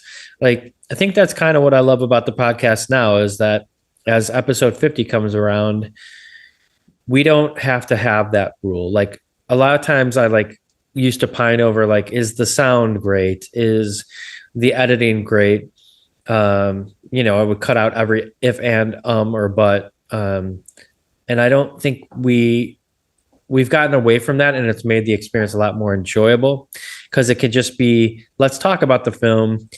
Let's not make it like too highbrow, like where we have to like find the deepest meaning in something, but let's explore every angle that we can to make it a fun conversation about entertainment. Really, at the end of the day, movies are entertainment at the heart of it. And, I've found a lot of joy changing it up a little bit. And I didn't know I would, That's another thing. I didn't know that like it could exist that way, that you could just relax a little bit and say, it is what it's going to be, It is what it is. It is what it is. And so, these days when everybody's trying to be so perfect or curate it so perfectly, I'm glad that I have something in my life that it doesn't need to be that way. Well, I mean, I certainly view us having like a hangout podcast. That's the way I view it. It's like really getting to like the closest how we would be talking about these movies and talking to each other about everything else. And art is what we're recording is exactly how it would sound if we didn't have the microphones on. So it being a hangout podcast for one, but then like I said, art appreciation. It's like one of my favorite things in the world is to just point at pieces of art, be like, hey, here's a thing that you may like. You may not like it. That's cool. But like, here's something that I love, and also just champion it. Like Ebert, like he was a critic, but like he was always saying it's like the main reason why I do this is to champion art that may not get attention otherwise. And like that's my favorite thing in the world is to like turn people on to stuff. So It's like that's why Scorsese is so great, not just because he's a great director in his own right, but he's such a great scholar of film. He obviously loves it. You know, Yeah. he obviously loves it, and that's why we take all of his recommendations to heart. Oh, I should see that film because this guy is the end all be all as far as opinions on film. You know. Yeah. And speaking of which, I haven't seen. Okay. Well, so let's wrap up RoboCop. Any lingering thoughts other than that we just mentioned? It's one of my favorite movies of all time. No, I mean, grateful to have seen it. Hell yeah. And I don't know. I mean, I kind of want to see the sequels, but I'm glad I saw the original. So if I never see the sequels, it stands alone as a great film and something I'm glad I watched. Yeah. I mean, I think you should just watch more Paul Verhoeven movies, to be honest. I don't think, I mean, go ahead and watch the sequels. I think you would honestly get way more out of watching Paul Verhoeven movies that you haven't seen otherwise. I feel like you'll recognize way more themes in his other movies as opposed to RoboCop sequels. So, but again, I haven't watched them. I'm sure they're awesome, but the way people talk about it's you're probably gonna get more from Verhoeven movies. So. Would imagine the sequels too. Again, speaking of all that I've been talking about, is more of a cash grab. It did well, so let's make sure we do a second one. And Verhoeven was probably like, "Well, I've already told the story I wanted to tell." Yeah. He's like, "I'm busy making Total Recall. I'm making another masterpiece." So, so thank you for letting me do this movie for our celebratory 50th episode. My pleasure. Love doing this show. Love talking RoboCop. So I'm looking forward. You owe me a couple picks, so I'm looking forward to what we'll be talking about next week. But yes, let's move on to a couple movies. You have not seen Killers of the Flower Moon yet? No, but by the time we talk next time, I will have. There was a lot going on, so just personally did that when we were Young Fest for my art. Oh yeah, and that was great. It's crazy. Because I was lucky enough to be in the festival as an artist, but then my drummer and best friend Tom, he best friend other than you, of course, he was in there as a performer. So the Plain White T's played, and then we were kind of like doing it together, And man, I'll tell you, like. That guy, he fucking hustles. Hell yeah. Because like, dude, we would do the show, all day fest, which is, as everybody knows, it's a fucking long day. Especially if you have to perform and, he had to do all the interviews and stuff like that. And I had to do stuff with my art. So we're just kind of like working. And it's 90 degrees in Las Vegas, and they had shut down a bunch of roads. So it was like, there was like an F1 race kind of getting set up for like later this year or maybe next year. So a lot of roads were closed, trying to get there. Then they would be done and he had to go do like emo night. So then he'd have to do like 2 a.m. performance, go there, play a song. And we'd finally get to go home and then do it all over the next day. So by like Sunday, we went and saw that Michael Jackson 1 show, and it was, Monday, I think, to just kind of like, okay, we're going to chill. And that was really cool to see. But the reason I'm telling you all this is because Killers of the Flower Moon is like literally like every second I'm like, when can I see it? When can I see it? And I just been too busy. And I think we're going to try on Friday night, which is tomorrow, right? Is this Thursday? Yeah, I think we're going to try tomorrow night. I mean, yeah, if you got 10 hours to spare, you can go to the theater and watch one of his longest movies. It's so fucking long. I'm excited for you to see it. I loved it. I won't say too much about it then. Well, you loved the book. We talked about that. I know you loved the book.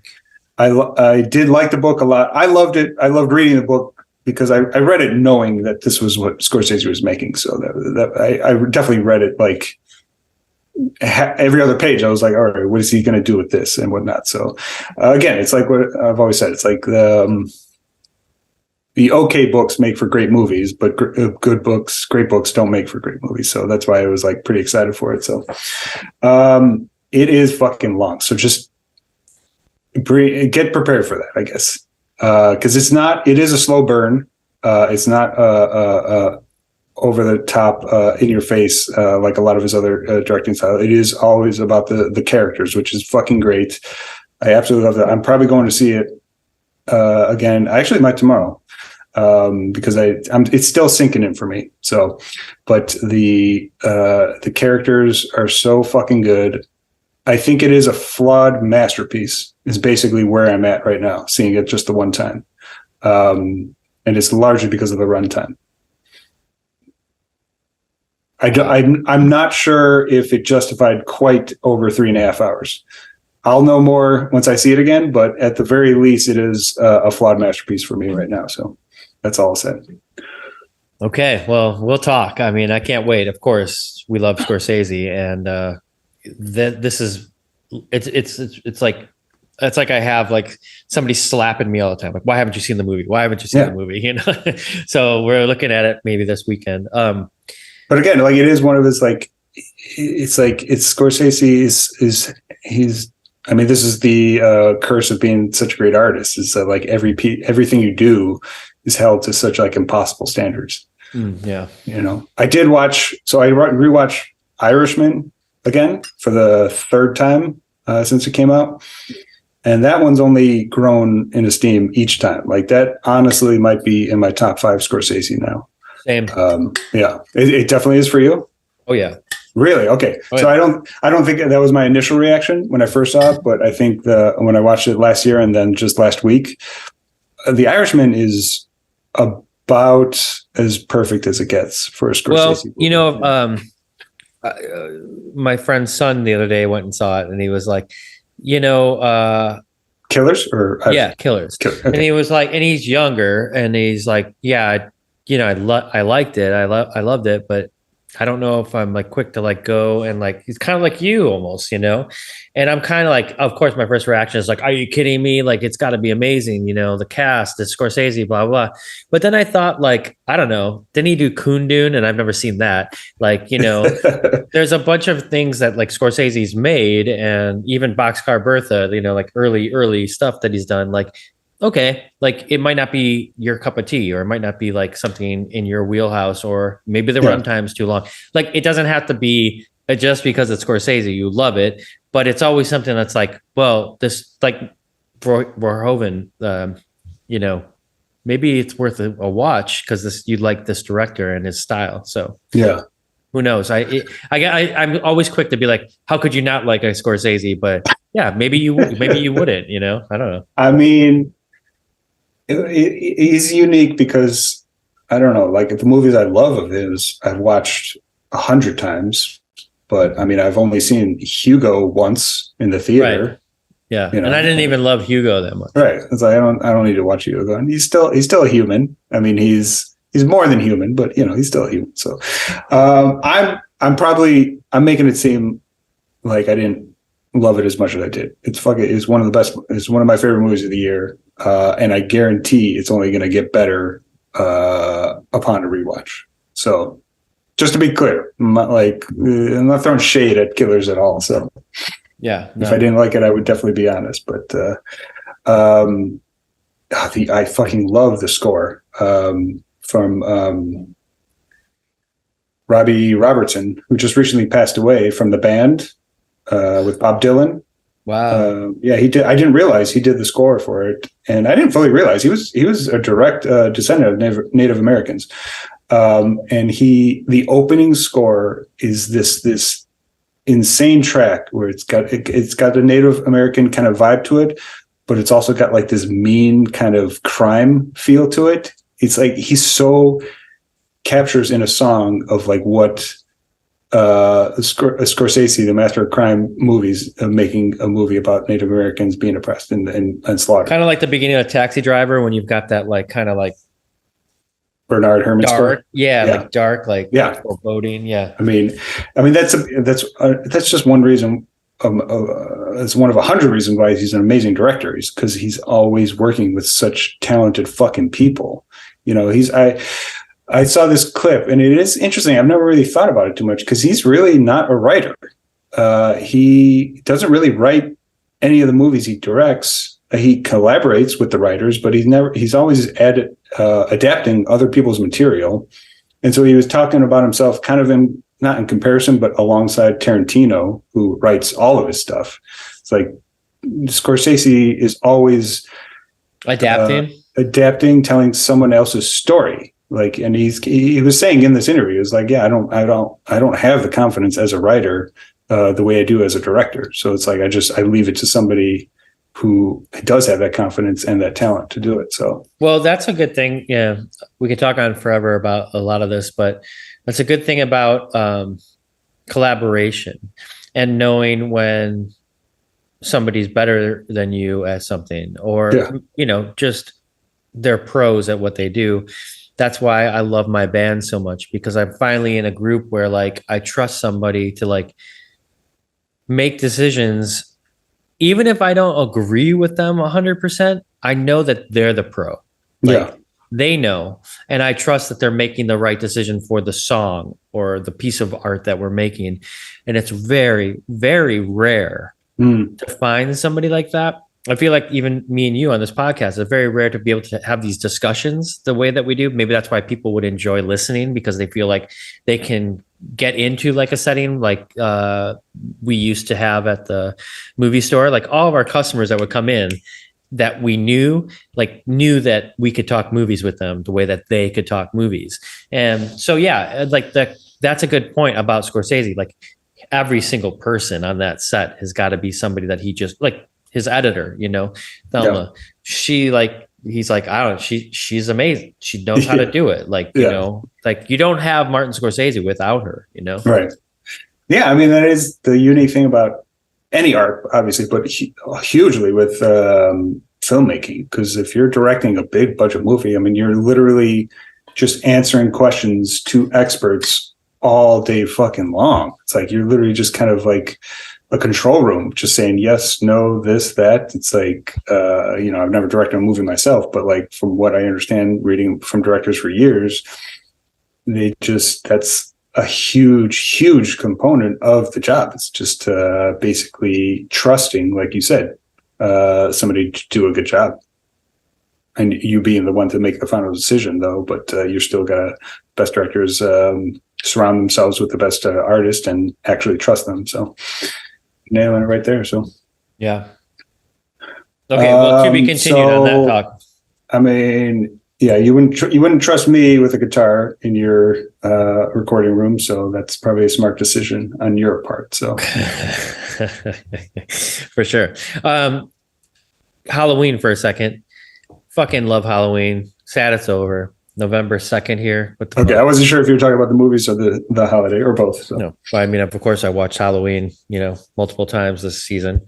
I went to Pasadena to, be a part of it on Halloween. My girlfriend surprised me because I've been so busy that I felt like, Halloween in the month of October is like a jubilee. It's my Christmas. And I didn't get to really experience any of it. I was working so hard. And she's like, oh, we're going to do a surprise on Halloween. And we actually went to South Pasadena where they filmed Halloween. John Carpenter went and filmed it. So, of course, like the Laurie Strode house is there, and like the actual house that they moved it, but it's the Michael Myers house is there. But like that town fucking does it up for Halloween. And it was so fun. So fun. They closed down streets and everything. Everybody's dressed up. We just had the best time. And it was like all of like what I missed during the month of Halloween was like renewed just by that night. So I had a really good Halloween. How was yours? Very chill. Watched Halloween Ends for the first time since it first came out, which I'll say again, that movie's aging very well. I agree. I watched it again this year as well. Oh, did you? I loved it. It's like Corey is fucking great. I agree. It's like, I get why everybody's like, who the fuck is this asshole in my Halloween movie? I get it, but it's such a perfect outlier. That's what's great about the fucking franchise. Like, we get something different, just a little bit different each time, and it just keeps on adding to a whole. And so, yeah. And I had kind of forgot on the second watch that he dies in it. As I was like, oh, is he going to take over as Michael Myers? Like that was kind of like what I thought before I'd seen the movie at all. Yeah. And it was like, yeah, like he kind of was, but then then Michael Myers, of course, he kills himself. And I had forgotten about that, which I thought was like talking about it aging well. I really like that they didn't have him continue to go. Like it's Halloween Ends, Right. Yeah. Yeah. So I had a good time on Halloween. Yeah, I didn't do much other than that. My celebration was with the Music Box Horrors, and so that was definitely my way. It's pretty good. Yeah, it's such a great time. We'll stick on horror movies, though. I need to hear your reaction to jumping on Shudder and watching another '80s classic, Alligator. Oh shit! I forgot I watched Alligator. Oh man, was it good? Okay. I mean, in many ways, like we're talking here about a film that you would think this is gonna suck, like fucking Alligator or whatever. But like the entire time, it was great. I enjoyed everything about it. Like I had no idea how great it was. Yeah, like and like. I was reading some of the comments on Shudder. I don't know why I do that sometimes before I watch a movie, but everyone's like, "Well, this aged really well." Right? Like, holy shit! And they were right. Like, it stands up. Like, and the alligator is pretty fucking badass. Like, it is obviously there's like the Jaws moments, when like the guy's in his like mouth and stuff like that. That you're like, oh, this is like a creature feature like that. Like, but it's not as over the top as I thought it was going to be. Like, it's great. No, I mean, it's the 1980 movie, just to clarify, from Louis Teague and Robert Forster. It definitely was made in the Jaws ripoff phase. I mean, this is only 5 years after Jaws. Like, they would just constantly be making like creature features, so many low budget ones that were riding on the wave of Jaws.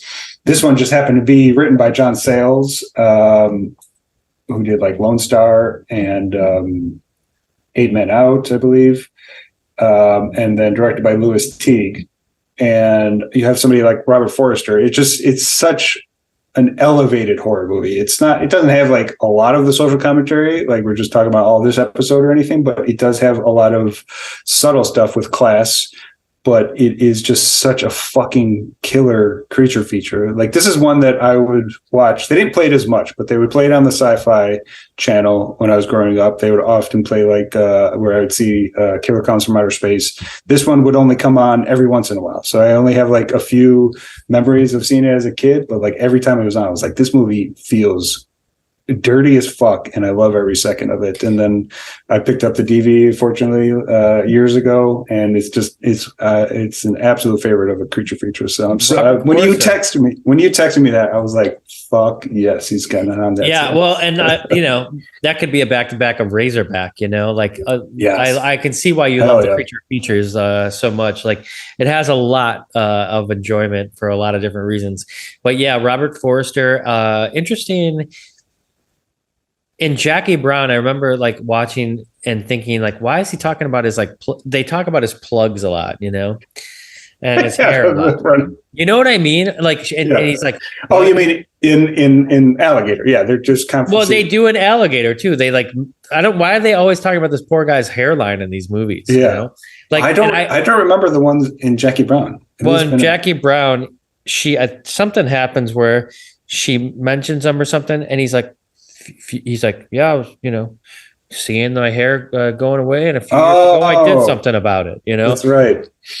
It was interesting. Like, I almost thought like Tarantino wrote that in there for Forster because of fucking Alligator. I mean, this is. I'm pretty sure Tarantino mentioned this movie in his book, in one of the essays. I guarantee this is a movie that he absolutely loved, and the character. I mean, he plays a cop. I mean, the character is not that far off from Max Cherry in Jackie Brown. So it's like, I mean, he's got a similar acting style, but the character itself is just so perfectly translated to it. I understand why maybe Tarantino was making like those small references to him. So. Yeah, great. I'm glad I watched it. I'm glad we talked about it because I'll watch it again any day. It's on Shudder. And I haven't been exploiting the Shudder films that they've been curating as much as I should be, and I really have enjoyed it during the Halloween season here. It's finally curated. It really is one of those streaming services where if it's like Criterion, if it's streaming on there, somebody believes you'll enjoy it. It's not just like a batch of movies that they have the rights to and they just throw on there. It's like they finally curate every movie that they're streaming on there. And so even if it may not be your cup of tea, or it may just be like, because horror is very, diverse in terms of like why people like horror. It's for 1,000 different reasons. So not everything's going to click for you, but like if it's on Shudder, somebody believes you will get something out of it. So yeah. One last note. I mean, Alligator is another one that I got to enjoy at the Music Box of Horrors, I think 3 years ago. It started at 1 a.m. and I remember the crowd going fucking wild for this movie. Such a great time. Again, that's why I love the Music Box of Horrors, because like it's such a rare thing to be able to watch a movie like a bunch of people like that. Yeah. At 2 a.m. It's in Chicago. It's fucking great. So I love taking advantage of that. And I remember when they were listed this on the marathon list for that year, I was definitely pumped for it. So happy you got that. I think we're gonna have to have like a joint episode with Alligator, Killer Clowns, and Mosquito one day. So oh yeah, for sure. Killer Clowns too needs to grace our podcast. Really Absolutely. Needs to get some love. So it could be like a what movies did you see on like HBO or Cinemax back in the day that you weren't supposed to see, but they just played all the time that you saw them? What like episode, That's interesting because it was mostly on Sci-Fi. Sci-Fi was edited though. That's what makes it kind of like interesting. It's like it's not necessarily because again, like these movies are cartoonish. It's like the idea of like a child shouldn't see this is kind of insane to me. So yeah. Well, okay. I think that's pretty much all the backstory that I had of what we missed since we've last talked. I'm sorry I've had to push off this episode number 50, but I had just been busy and I wanted to have the time to talk about it and then also kind of celebrate a little bit. It's obviously we're hitting up the 2-hour mark here, which is maybe our longest episode, but that's fitting for the 50th episode here. Oh, loving every moment of it. Yes, I was very excited to hear about when we were young. You want to talk about your upcoming shows really quick? You got a couple. You're gonna be here. You're gonna be here in Chicago. I'm fucking excited. Already ready to check out TLB for the first time in years. So, yep, I'm headed to Chicago in like 2 weeks, less than that, to do some work for the Plain White Tees, which I'm excited about because that means I'll be home for the first time since I moved to Los Angeles. And, I'll be working, but at the same time, if people are going to those shows, which they should, it's their record release hometown shows, I'll at least be able to see some people and some friends. So I'm going there to do that. I think it's November 18th and the November 19th. They're playing at Dirty Nelly's, which isn't sold out yet, but the November 18th one at Subterranean is sold out. Fuck yeah. And then, yeah, great for them. I also did the Elmart for their record. So I'm excited to see that, and hold. It's always great to hold that in your hand once you like had done something. So that'll be cool. I hope I get to see you during that trip. But if not, I will see you December 16th when my band gets to play at Concord, which is a venue I've never played before. Yeah. Lincoln. Logan Square. Logan Square area. Yeah. And we're playing with Lucky Boys Confusion, an old friends band, and a band that I used to be in called Show Off, that they've kind of started to play again. I haven't played a show in Chicago in 7 years, so I'm a little holy shit. Show Off played one of your last shows, right? At the last TLB show, right? Didn't you guys? We played with them in 2015, and then I kind of like joined like for the record that they did in 2017. So it was short-lived, but I joined that band for a little bit. I'm just thinking of a specific show when they played and TLB played. I think it was like 2015. That's probably the one I'm thinking of. At Fitz's Spare Keys over there. That's it. That's right. That was a great show. That was good. Yeah. So that's it. That's what I'm doing. I'm coming back for that. Doing a lot of work with A lot of fun bands. I did some merch designs for the Alkaline Trio that haven't been released yet, but I think they're going to be doing that soon, or at least you'll be able to pick up that merch when they come through town. It was 6 of them this time, which was I was so happy to do because I love that band. I've been doing some really fun stuff. I'm excited. It's I'm busy, but it's like I'm really grateful for the work, and especially grateful to be working with like some stuff that I love, like the Alkaline Trio stuff. And I think that's it. I don't think there's much else going on to the end of the year except for some really fun opportunities to play music again. And maybe we're going to put out another song for the end of the year. So, yeah. Hey, man. I mean, that's what everybody looks forward to the end of the year is your Christmas contribution from TLC. Yeah, totally. Well, hey, you didn't hear it here. No, we're talking in generalities right now. So, not till everything's set in stone. So. But yeah, if you're in Chicago, come out and see us on December 16th. I think the show, there's still some tickets left, but from last I heard, there's very few. Hell yeah. I haven't been to Dirty Nelly's in a long time. when I previously lived in the suburbs and I was like, oh, I got to get out of here. I think that's probably why that one hasn't sold out maybe yet, because it's not a city show, Well, Sub T's not that big. No. So that's awesome that like if you get to see the teas there, so that's going to be badass. Oh, the other thing is like cool about that. One last thing, they're doing a signing for their album at this place called Loud Pizza. You know that store? Up in Highland, right? Highland Park, just north of Chicago. Yeah, that's right. And the guy who owns it used to be the manager of my old band, The Scissors. His name's Mikey Weinberg, and great guy. He started that place and it's really doing well for him. So the Tees are going to do a signing there on that Sunday. Store thing. And I'll be there with them too for that. Love it. So much good stuff, man. Love it. Yeah. Fun stuff. So, and then you, last but not least, your music pick of the week. So are your official one is Wishes from? I think so. Yeah. Cause you know what? I didn't really have one going in and I like that I kind of came up with it off the cuff. And it's relevant to RoboCop. I'm just going to look at which album it's on. I think it's Myth.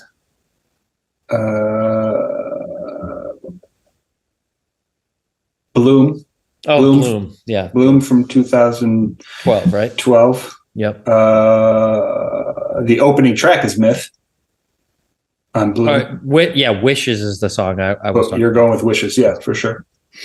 Love it. And literally, dude, when we're done with this, like, do what you gotta do, but then watch that video. You'll love it. Oh, we'll definitely put a link to the video in the show notes. So for sure we get everybody contact to that.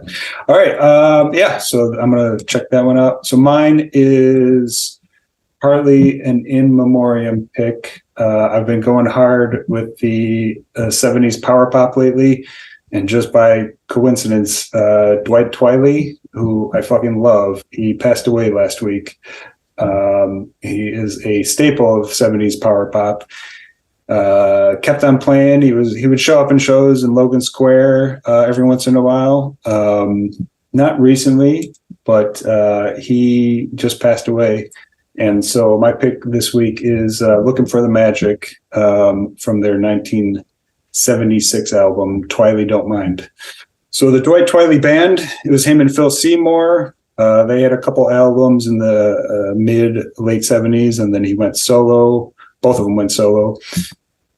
All of this stuff is fucking awesome. It goes in kind of different territories. His 80s albums have a different vibe to them, but still so fucking good. And so this song is probably one of their more popular ones, largely because it was used in the movie You're Next. I don't know if you've ever seen that one, the horror movie from 2011. It is such a good example of like how do you, the use of that song in that movie. It's like such a badass example of how to use music in a film, because the song isn't just like a song overlaid like to the movie itself. The song is actually like a plot point in the movie. It actually signifies like what is happening to these characters in terms of their fate. Not to give too much away, but like hearing the song, has implications on the plot itself. But that's just for that movie. Dwight Twilight Band, I fucking love this song. Like I said, it's a fucking absolute staple of 70s power pop. And so I'm definitely excited for everybody to hear it. Yeah, for sure. I had known that he had passed away. I'm not familiar with his catalog, so this is great.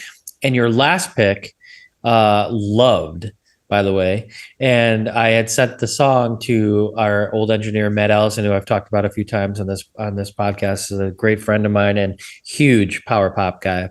And I sent that song to him. I was like, hey, I feel like this is right up your alley. And he like literally wrote me back. He's like, Darren, that's like one of my favorite bands of all time. So I'm forgetting. Oh, Flaming Groovies, Shake Some Action. This whole time I was forgetting what I picked last week. Yeah, that song is a fucking big.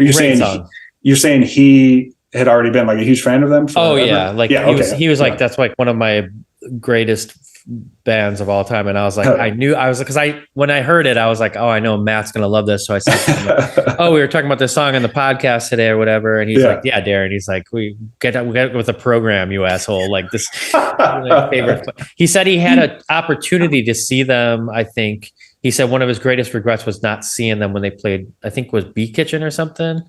Oh yeah, nice. He said one of his biggest regrets, but anyway. Damn. Yeah. Love that band. That song again. Now it's just keep on going with the power pop between Looking for the Magic and Shake Some Action. That's a killer double-ed for that 70s and decade. So love it. Dwight Twilight. It's just his name. I am always curious. I'm like how well known he is. Like I feel like he's just one of those artists. I saw a lot of tributes online for him. Did you? Okay. But I didn't really know myself, and I love music, so I'm kind of surprised I didn't know him better. I mean, we're in this kind of weird phase with technology. It's like, I mean, Dwight Twilight's, they were making most of the records in the 70s or 80s, so it was certainly another time in terms of like popularity, like what it took to become popular and kind of like a little bit more well known. But at the same time, it's like, you and me like talking about movies. It's like, we'll talk about certain movies. Like, yeah, of course, that's an absolute classic where most people are not familiar with it. Just kind of like, if that's what we're talking about all day, we get kind of like, we forget that like not everything's a well-known artist or band or whatnot. So true. Yeah. No. Awesome. Cool. So much good music. Anything else you wanted to touch on? I know we're pushing a long episode for the right reason. So yeah, no, all good. As 50th episode, there's a lot to talk about, especially because we missed a couple of weeks. But yeah, I feel good. Looking forward. Yeah, I'll pick something good for our next pick.